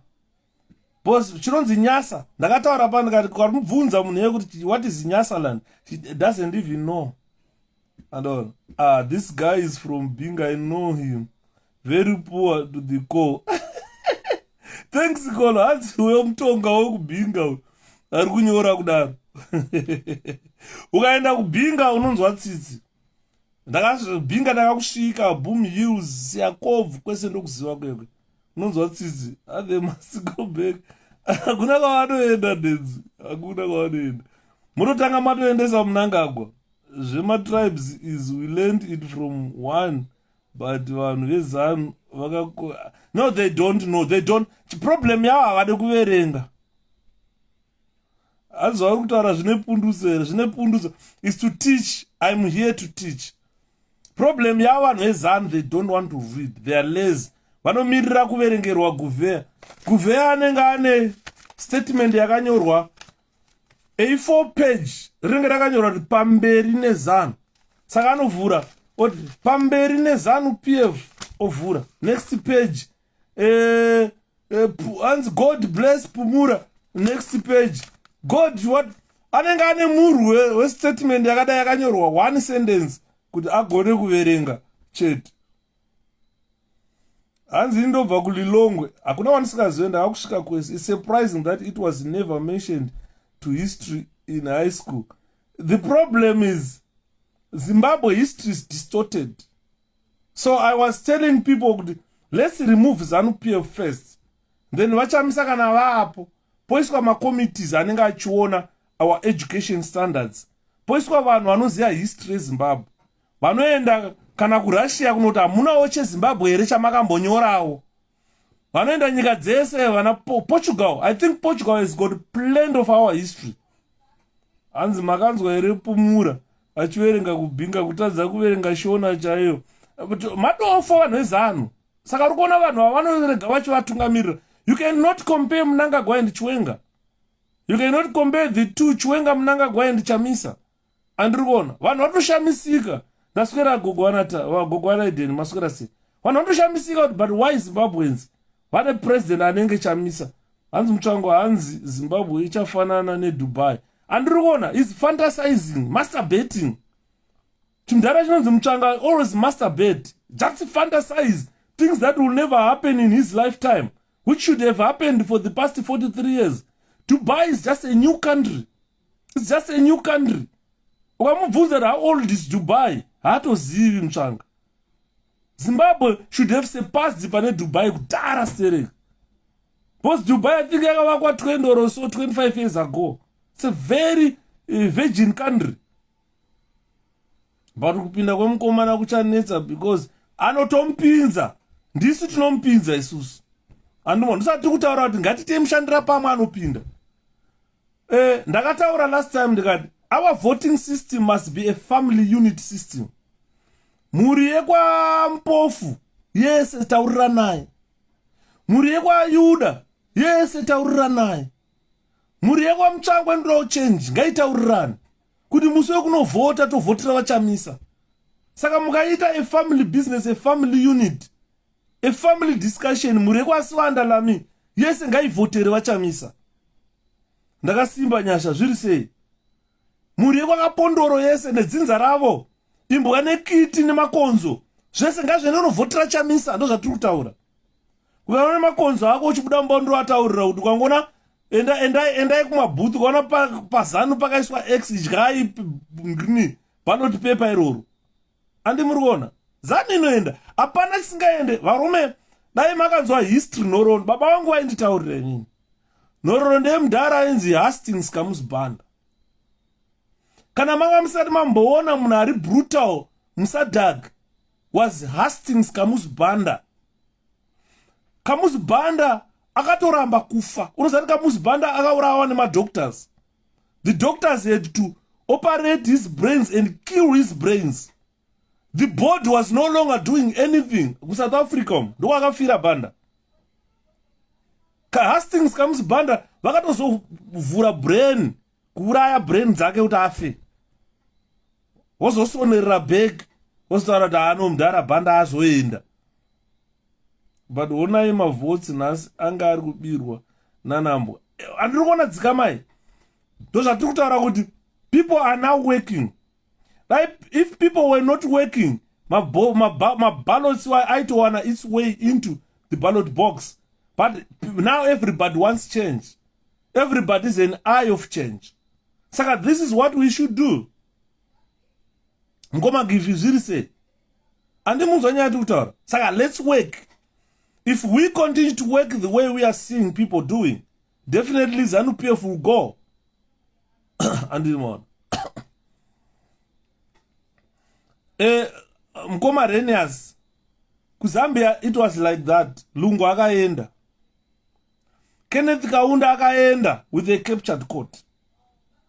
We are not voting chete. Let's make it a family unit. And I heard kuna elections in Kenya in August. Raila Odinga will become president. Icho kwa derego Kamusibanda aiuraisa vanhu senyuchi. Aita zvese. Do you still remember kuti chicha akazoita kuti Zimbabwe iende kuLangest House Talks? Before Langest House Talks, Kamusibanda akadaidzwa nemaBritish. Akabvunzwa toita sei neissue yeRhodesia. Kamusibanda first of all akabvisa bhachi ranga akapfeka akaturika mumhepo. Varungu vakarohwa nevana vakaona bhachi rakahenga mumhepo so. Zvikanzi call them to Kamusibanda ndiyakati kuzoitwa Langest House yakazosainiwa nana Mudhara Ngomo nanaani kuti tizotora Zimbabwe. Mutsvangwa hapana chozikanwa paipa. Ndo auza problem nevanhu yandakaona ndeyekuti vana Mutsvangwa anenge akaita kuchikoro anenge aita dictionary analysis. Saka he knows mawords ekuti akauya akataura nemurungu muno muUK murungu haamanzwi. Zvakafanana neDeep Shona inotaurwa kana kuti nemufesi wakadread kake uya. Shona chaiyo ikataurwa hamuinzwe imi. Shona chaiyo kana munhu akutaura Shona wakoka wakashayisa mumashu kuita ropa. Shona kana yakutaurwa Shona Deep Shona hauinzwe Shona. Zvakafanana nekuti Deep English kana yakutaurwa nemunhu anogara pasi achiita dictionary analysis achiverenga dictionary. Kana akutaura newe anenge akutaura mavocabulary. Ndine rimwe bhuku riri muno rekuti ndikaridhoma iroro ndikaripedza next time kana ndakutaura English paraba hamumbondinzwi ndiri kuti chii. English inotaurwa naMutsvangwa akauya kuno kuUK akagara apa akataura nemurungu haamunzwi. Murungu anobvunza kuti ari kuti chii. And that English person has to be with a dictionary to understand what Mutsvangwa is saying. Saka he is someone who is not intelligent. But the purpose of communication is to be clear so that people can understand your message. Communication is about people understanding your message. Andimona. Sekuru moyana murise sekuru give. Zviru kufamba here. Chete. Saka nyaya yekutaura pa ndeyekutaura kuti let's make voting a family unit. Iwewe nedzinza rako taurira naye. Talk to your family. If your family does not want change, then change will never come. But if you talk to your family say we are ready for change, then they'll go register to vote. Then they vote on the day of voting. They protect their vote. Definitely ZANU-PF will go. I wish you guys knew a lot about Kenneth Kaunda and the rigging. You knew a lot about Dr. Hastings Kamusi Banda. If you read the history of these two countries, you understand what we are going through in Zimbabwe. Hastings Kamusi Banda ruled that country from independence. Takazvarwa Kamusi Banda ari president from 1964. Kamusi Banda became president of Malawi in 1964. Since 1964, he has been president of that country until 1990. Was it 92, 93? Around 92, 93, when he died. I wish Kuti Mkoma na apinde. He is an anointed one. Let's fight. Mkoma Zika. What I'm saying here is you and me, let's talk to our family members that for President Chamisa to be president, let's make it a family unit. The whole of Risina Moses family vote President Chamisa. And none of you, no one from your family will vote ZANU-PF. It will go. Nkosi mother, your rest, your clan, go and vote Chamisa. And Poshakana wana no vote ZANU. It will go. And mrona, anzi nini madam, vanoziva zvinondigumbura, Chamisa handidi naye. Kunzwa chunu. Handidi mona. Saka trutaura, I'm being clear here. I'm telling you what can bring victory to us. Please answer my question. If you have any information, please. Can I have that question in Mkoma Seed in Chingea? Can I have that question?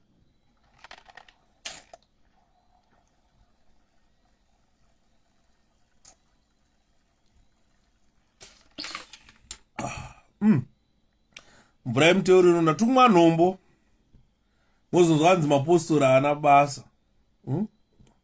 Takutopora inini. Unoziva kuti all along people didn't know we need to support those on ground financial so all have victory. Yes. Thanks Q. Thanks Adede. Tinofanirwa kushanda tosapotana nevari kumusha. Kana tikanzisa tarambidzwa kuvhota vanhu vari kumusha havafaniri kufa nenzara. A truck loaded with the ballot boxes and abandoned. That truck, honestly, I don't know. I just saw a video of that truck loaded with the ballot boxes and it was abandoned. But no one was explaining where that truck was coming from and going to.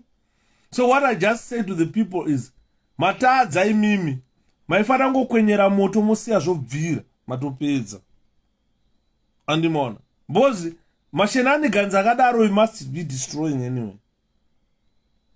Saka, I can't answer to that because I just saw a video. I tried to find someone who was there, couldn't find one. We want Independence Day, not 18 April. Definitely, 18 April is a day people accepted oppression. We cannot call it an Independent Day. No. Ndezvakare. Alright, ndezvakare. Ndezva 2008, 2018. And thank you. Lodza. It is a video that has been just recirculated. Yeah, pisa like what happened in Zambia. Yeah, Zambia panalungu paya. Pakatozorowa munhu akafa ane ma-stuffed ballots. I don't know fusiro. But my question is munhu anosupporta ZANU nowadays dambudziko rake nderei? Arisi dambudziko inzara dzikamai. I always answer that question. That what ZANU-PF managed to create is poverty. When you create poverty, you can manipulate people.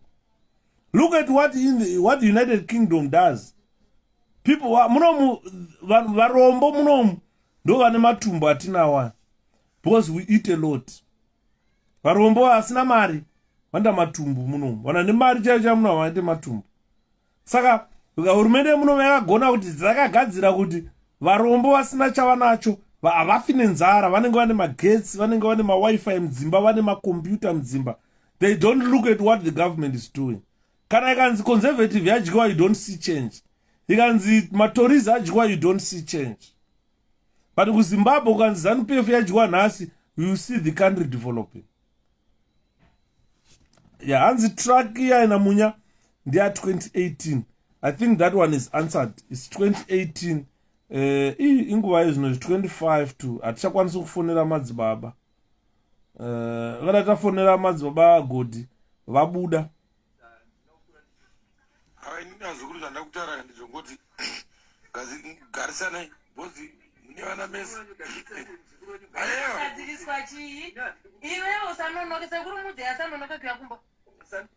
Ya mendu ndofunga ndeyangu iyi. Inenge secret message yangu ameno ari kunonoka kuya kumba. Musa endai kumba in time imi. Kwete kuzonyepa kuti ndandiri kuchakuti endai kumba in time. Tone.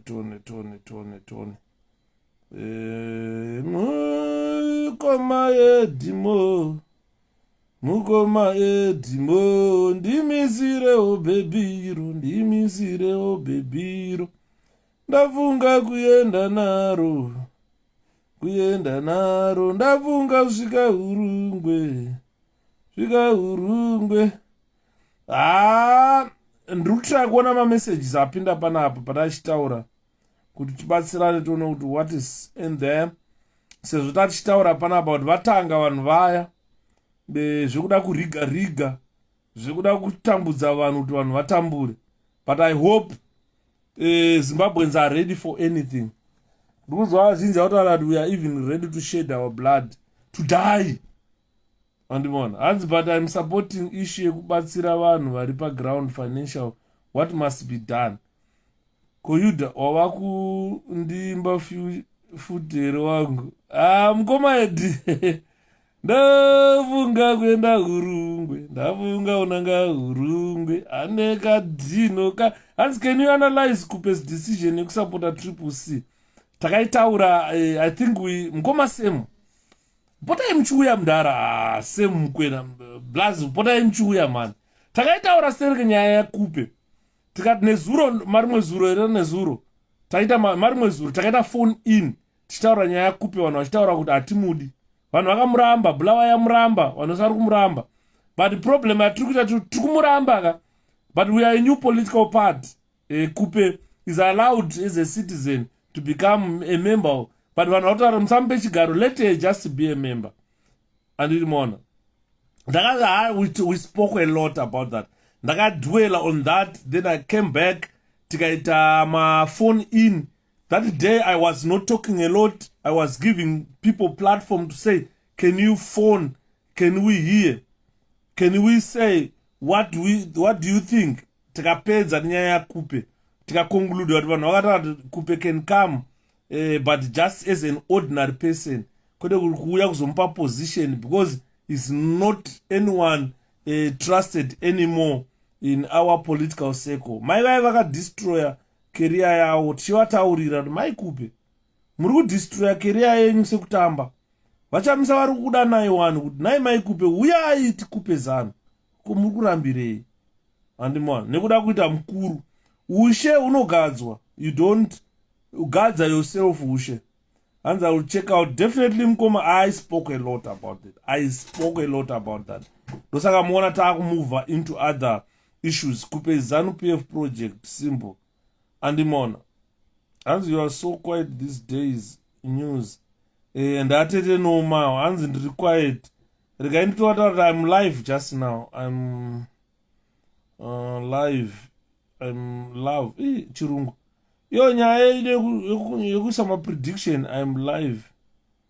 Izvezvi atete uyai. Vanhu havasi kuuya sereki pasocial media, handisukuziva kuti chii, kana kuti mabasa or what. But kana ari mabasa toita tichishanda tichizorora kakomana. Hatingari ngoti tatsono ngoshanda chete. Fona kupota tichishanda tichizorora. Ndo chimwe chinhu chikutiuraya kuna diaspora. Vanhu vari kupera kufa kunoku. Ezvezvi nemusi weMonday tinoviga mwana wedu wekudiaspora. Ndakarwadziwa so.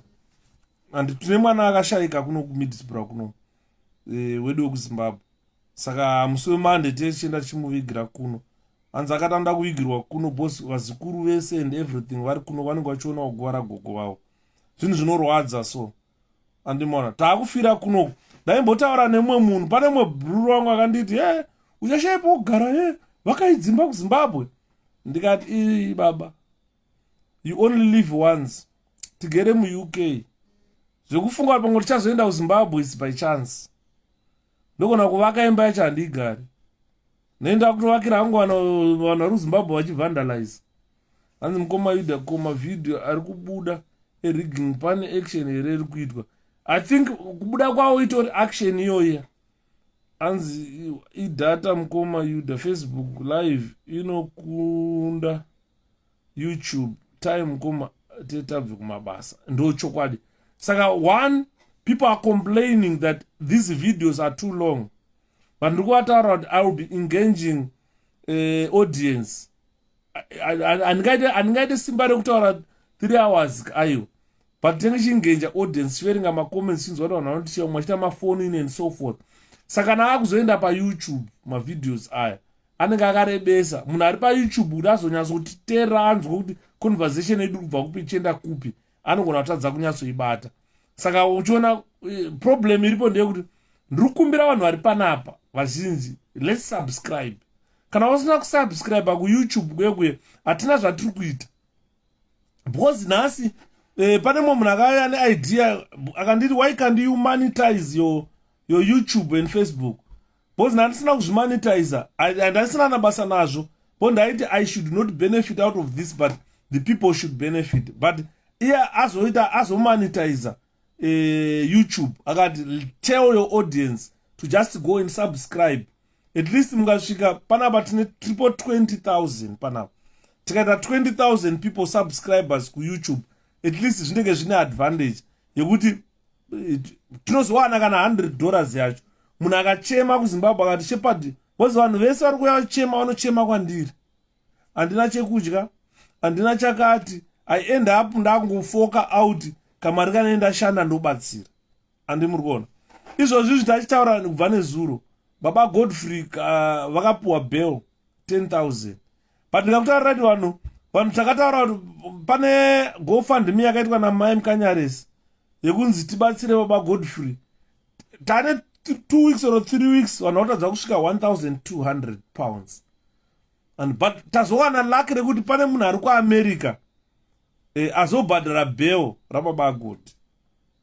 Vabhadhara bail vabva vabuda. Ndikavatumira mari yandakandinayo. Zvinhu zvinorwadza so. Ndopesera ndakutoti nepangu panenge ndinapo pashoma. Ndakuona muno Mwari. Padzapuwa bail. Padzapuwa bail. Dzabva dzanditumira picture iyi ndo picture dzatorwa nhasi. Saka hanzi makumbo nemusana ndo zviri kurwadza. Kufamba kwacho kuri kuita netsei makumbo nemusana ando zviri kurwadza. Saka asi muri kunyatsogona kufamba here? Because pane information yandatsvaga kune vanhu vari mupolisi kuti nzvo zvakamira sei. Saka pane information yandachipuwa unza kuti takamushora musana afanirwe kufamba futi and so forth. Saka ndosaka maona ndandiri so concerned kuti unoti muri kukwanisa kufamba here. Ya makumbo kufamba kwacho kuchiri kunetsa. Kufamba kwacho kuchiri kunetsa lidongo. Kuchiri kurwadza zvokuti pakaipa. Musana wacho uchiri kurwadza futi. Musana iwoyo nemakumbo ndo zviri kunyanya kundorwadza. Tonamata Mwari. Aita kuti muburitswe baba. Zvinoita. Ndachitaura navakomana Mwari kuAmerica uku vazobhadhira bail. Ndinotenda leader wangu nesupport yenyu. Ndinotenda. So doctor wacho atonditi ndozodzoka futi kureview mangwana ndisati ndambobuda. Ndozodzoka because panenge mushonga yati ndinozotenga yandifanira kupota ndichisenzesa. Ndiri kurecover zvangu leader wangu. Thank you my leader. He's so appreciative, so humble, Madzibaba. So appreciative, so humble. Ndachitaura nawo time yavabuda. Vakatotumira picture vakati ndabuda baba. Ndakumboenda kunorara kwandiri kuenda. But ndiri kurwadziwa. Because pane message yandakareceiva panapa. Anonzi ani mupurisa wacho. Ndikaiti vatamutaura mupurisa. Muroyi. Varoyi havanoda kutaurwawo. mirai tone message yacho ndiverenge.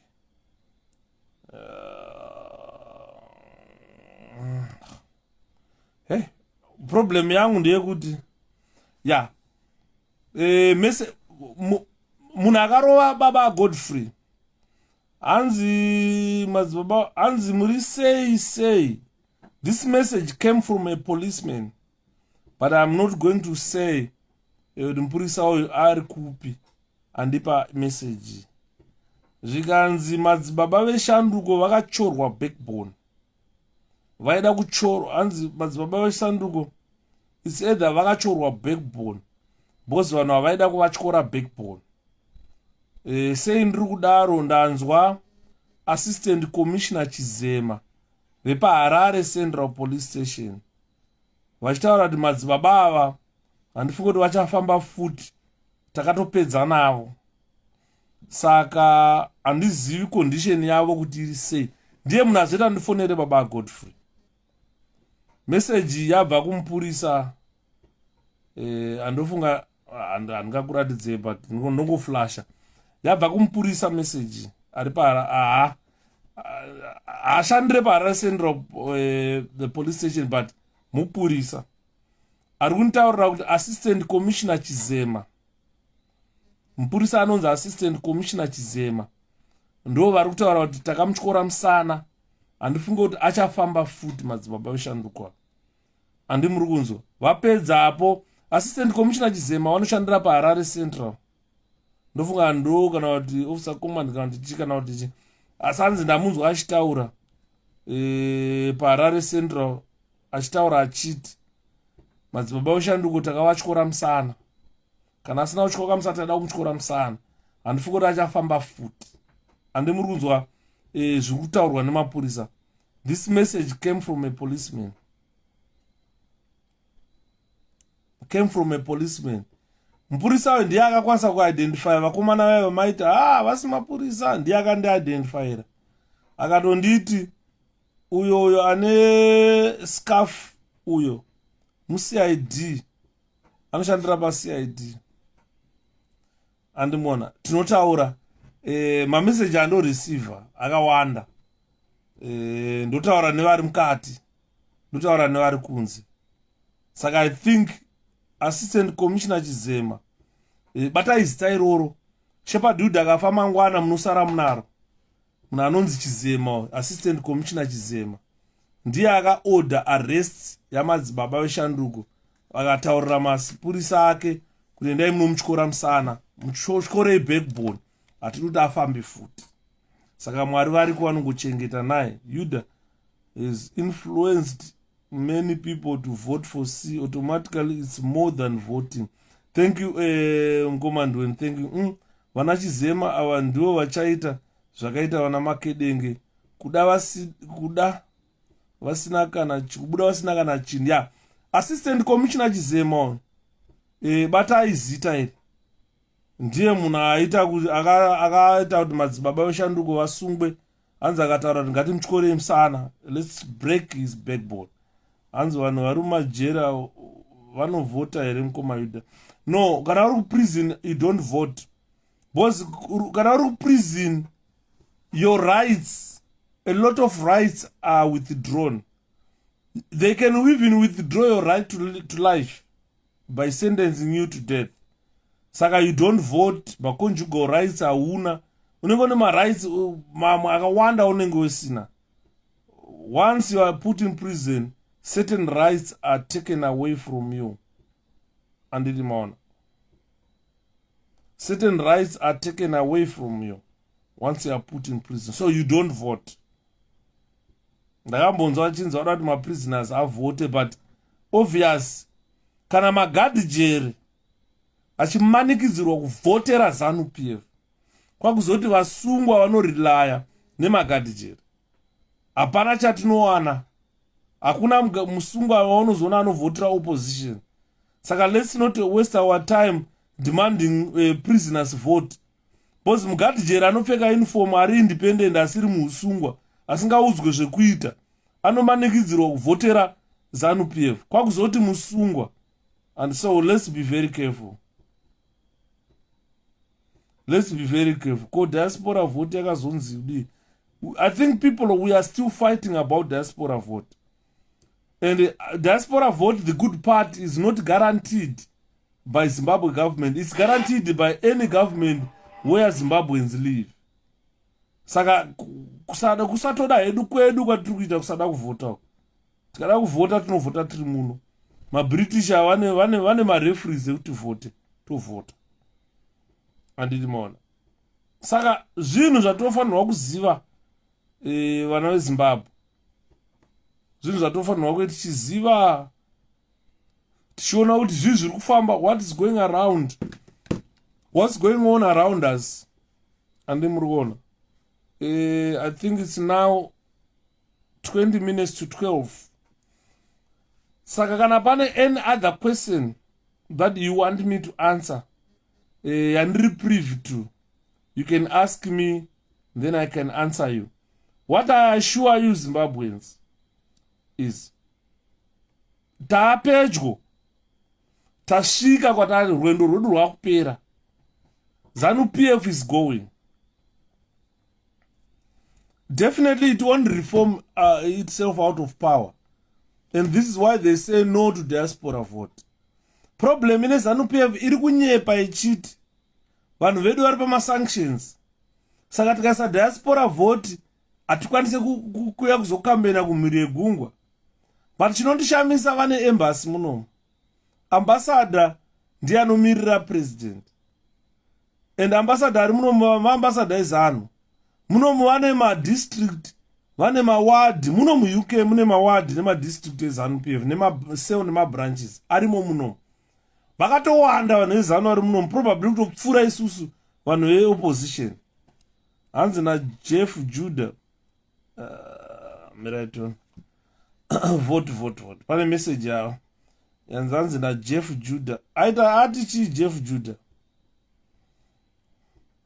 Ona diriwo rairo, vanogara mudiriwo, diriwo rarembanje, vanogara mudiriwo, diriwo rairo, vanogara mudiriwo, diriwo rarembanje, vanogara mudiriwo, vakomana vanogara mudiriwo, diriwo rarembanje, vanogara mudiriwo, usatambe navo vanogara mudiriwo, diriwo rarembanje, vanogara mudiriwo, diriwo ravakomana, diriwo rarembanje, diriwo vanogara mudiriwo, vanogara mudiriwo, vanogara mudiriwo, vanogara mudiriwo, vanogara mudiriwo, vanogara mudiriwo, vanogara mudiriwo, vanogara mudiriwo, vanogara mudiriwo, vanogara mudiriwo, vanogara mudiriwo,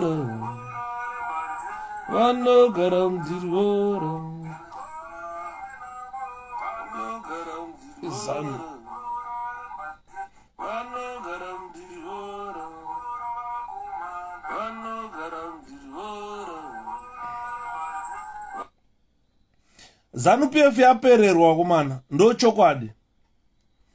To sum up what we have been talking about tonight, before we go, ZANU-PF yapererwa, ndo chokwadi. Ukaona whatever they do, marali avo ese, they are not addressing new people. The buses are sent to the same areas, pick up the same people, bus them to Epworth, bus them to Chitungwiza, bus them to wherever they go. They are not addressing new people. And their gathering is the same. Haisi kuincrease, haisi kudecrease. Because they are the same people. Vanongouya ivavo, vachingotenderedzwa muZimbabwe. Ndo kupererwa kwaita ZANU-PF. ZANU-PF ndo kuenda kwairi kuita.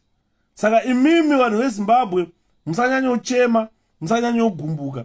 Zvazvoita ndezvekuti ngatichishandai family units edu vemhuri nemhuri, moudzana ikoko kuti musuwe kunovhota tese dzvamu.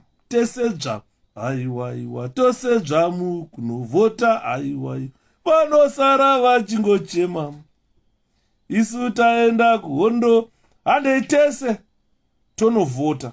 Handiti mona paunenge uchivhota uri mupulling booth paunenge uchivhota uri mupulling booth unofanirwa kuteerera kuimba kwaMaikore. Maikore vanga vachiimba vachiti kakata chamisa. Saka unoziva kuti kukakata kwachamisa ndiwe. X yako iri 1 yo, don't waste it. Make sure that X uri kunoiisa chaipo pauri kuda kuiisa kuti vachamisa vagotonga. Naye mukoma Yuda, is Triple C taking action against the ZRP for beating madzibaba yoshanduka? And it's clear kuti vakarohwa nani here. It's very clear. What happens is Atete Faye, at this juncture, to be honest with you, my sister, even if you want to take action, totora action against an Malava is ZANU-PF ndokwati chaenda ikoko. Maybe tichakona kuita zvakaita Justina Mkoko, to have my human rights lawyers assist madzibaba to sue the police. Because mapurisa vakanyora affidavit rakanaka kuti anzi akatuka mapurisa. Kutuka mapurisa haisi mhosva. Vakambonyepa kuti anzi ada kumara chidhori chambuya nehanda. That is not a crime. Hanzi cause nezuro ndakashamisika kuma 8 vanhu vange vatoveko kuzanu. Ndikaziva kuti vaburuka mbazi. Yes. Saka the same ZANU-PF is busy the same people everywhere they go. Their address doesn't change. The people their address doesn't change. Hanzi independence tirikuitira kubulawayo varuda kuteedzera change champion to decentralization. Yes. Inini I would rather prefer Bulawayo for independence. I would rather prefer Bulawayo. Harare netsvina iri muHarare yaye. Unoziva ndakaudzwa nemumwe munhu zvikanzi unoziva kuti vanhu veZANU-PF ndo vakaisa tsvina muHarare. Vana ED vachitaura kuti hanzi matsvina ngaikuturirwe muHarare mutauni. Imagine.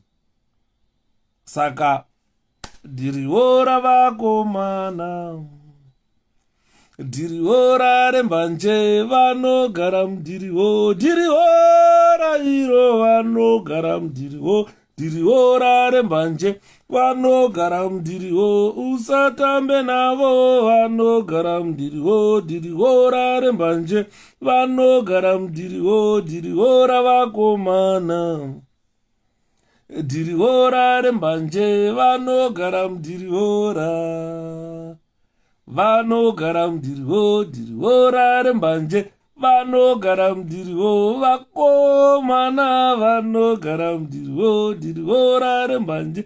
Hanzi read my comments please. Atete Q, tag them before I leave, then I'm going to read them all.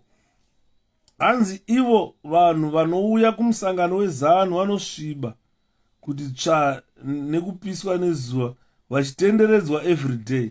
Unotonzwa tsitsi, unonzwa vakujepa kuti hanzi kumusha kwakatsva, ivo vaishaya mukana wokurima nekusakura vachingotenderedzwa kumunda kumarare eZANU-PF. Zvonzwa tsitsi izvozvo. Saka muri sometimes taura kuti mbowanyimai kana kudya now. Atete Q, can you tag me on the comments please? Ndiverenge ndibva ndaenda. Hanzi ko yema ballot boxes waiona here? Ndaiona mukoma Sylvester. ZANU iri kunyadzisa. Please talk about financing vanhu vari kubatsira to expose rigging. Yes, what I've just said at the Q, I've said the people of Zimbabwe, it's high time now we should take responsibility. We should say, if there is anything that needs to be financed, please, so that we stop this shenanigans of stealing. Because today, ZEC member has been found marking the ballot papers ari munhu wezek andimona zvikabatwa saka we need those people vari kubata vari kushanda ivavo to be financially sponsored. The problem yaitika ndeyekuti zvese ndisi takuita tega sezvandakataura ndikati pati yedu haina mari inobva kwatiri isusu vana vezimbabwe. Saka ndiri kutaura kuti mumwe nemumwe ngatisunungurei homwe dzedu tibatsire panenge paita sei pauya dambudziko rakaita seirori. Tikarega kubatsira guys, freedom is not gonna come. Andimona freedom haiuye yega pasina kuishandira, so we need to work. Andimona ndozviri kutaurwa naatete Q kuti pari kudiwa financial assistance, because kana tisina makumbo, tisina mari, hapana zvatiri kuita, hatina zvatiri kuita. I think that is a clear message from my sister, and I don't know where to contribute. Let me come tomorrow. What I will do is tomorrow morning, Maten Rubasa, I will phone certain individuals. So to know how best can we help.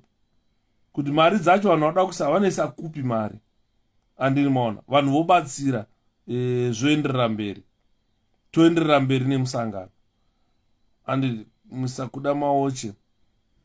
Saka regai nditi good night because tatora time yakanyanya sterek, that's 9 minutes to 12. It's midnight in the United Kingdom. Regai nimborara nhasi, nimborara nimbopedza hope every day. Hope dzangu hadzipera, amen to say. Then ndikarara kana kuma3 ndowanzorara kuma3. Yes, come tomorrow Friday ndowanzorara kuma3 mangwana ndichatekurumidza kutanga because ndikarara, because ipapapa ndikapedza apa ndakuenda pakunamata, handirari ndisina kunamata Mwari.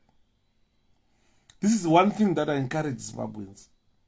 Ndakurara ndotanga ndanamata ipapa, ndikanamata ndoenda ndogeza ndopinda mublanketi, but hadziuye hope ipapo. Ndotanga kusefa futi internet, ndichitsvaga news, ndichichata magroups, ndichinzwa kuti vanhu vari kuti chii uku neuku, kuitira kuti mangwana tizobatsirana kupanana zviri around us. Andima ndo zvakazonzi namukoma David mapfumo zvikanzi mukoma Yuda, basa ramunoita tokupa hedu kana ma5 pounds kana ma2 pounds pamunhu, at least munobatsirikana. Hope hadziuye kupera, dzopedzwa nerufu chete. Ataura henyu because ininika ndane time ndisingarare guys, ndane time ndisingarare because ndikaenda ipapapa kunorara handikotsire. Nenda kutangana nezvekusefa internet. Ndakachiverenga report yeZimbabwe government iri kutaura kuti hanzi rimai tsuro dzogona kutipa kuma2 billion. Honestly, hanzi economy yeZimbabwe ichaimprova netsuro, kurima tsuro. Ndikati diamond chairo risingafeme rinonhongwa pasi. Ukangonhonga bucket remadiamonds watopfuma. Madiamonds akati awafeed haite sei, taka 15 billion yakangorova yemadiamonds haina kukwanisa kugadzira nyika. Honzi rimai tsuro dzogadzira economy yenyika. Handimaona kunonzi kupererwa nezano. Saka ndo zvimwe zvatenge tichifukura information iyoyo chida kubatsirana. Anditimaona tizive kuti kana chitivhoterai vachamisa bvisai zanu, tenge tichirevei. Tsuro takakura nadzo idzi, taingodzirima tsuro, hapana padzakachinja economy yenyika. Madiamonds akauya akatadza ozogadzirwa netsuro. Andimurwana zvakawanda zvatingeda kuti kurukure guys. The problem is time ndo iri jealous. 6 minutes to 12. This is midnight in the United Kingdom, 12:12 2 a.m. in Zimbabwe. So let's talk tomorrow. Let's come tomorrow. Vanenge vane matopics avanenge vachida kuti adiscusswe, you come to my inbox, vondisendera message. Ini changu kushanda kutsvaga information, kutsvaga mafacts, toya tobatsirana pano. Good night. 12 midnight. Good night. Morra zvakanaka. Ndauya shamangaiko.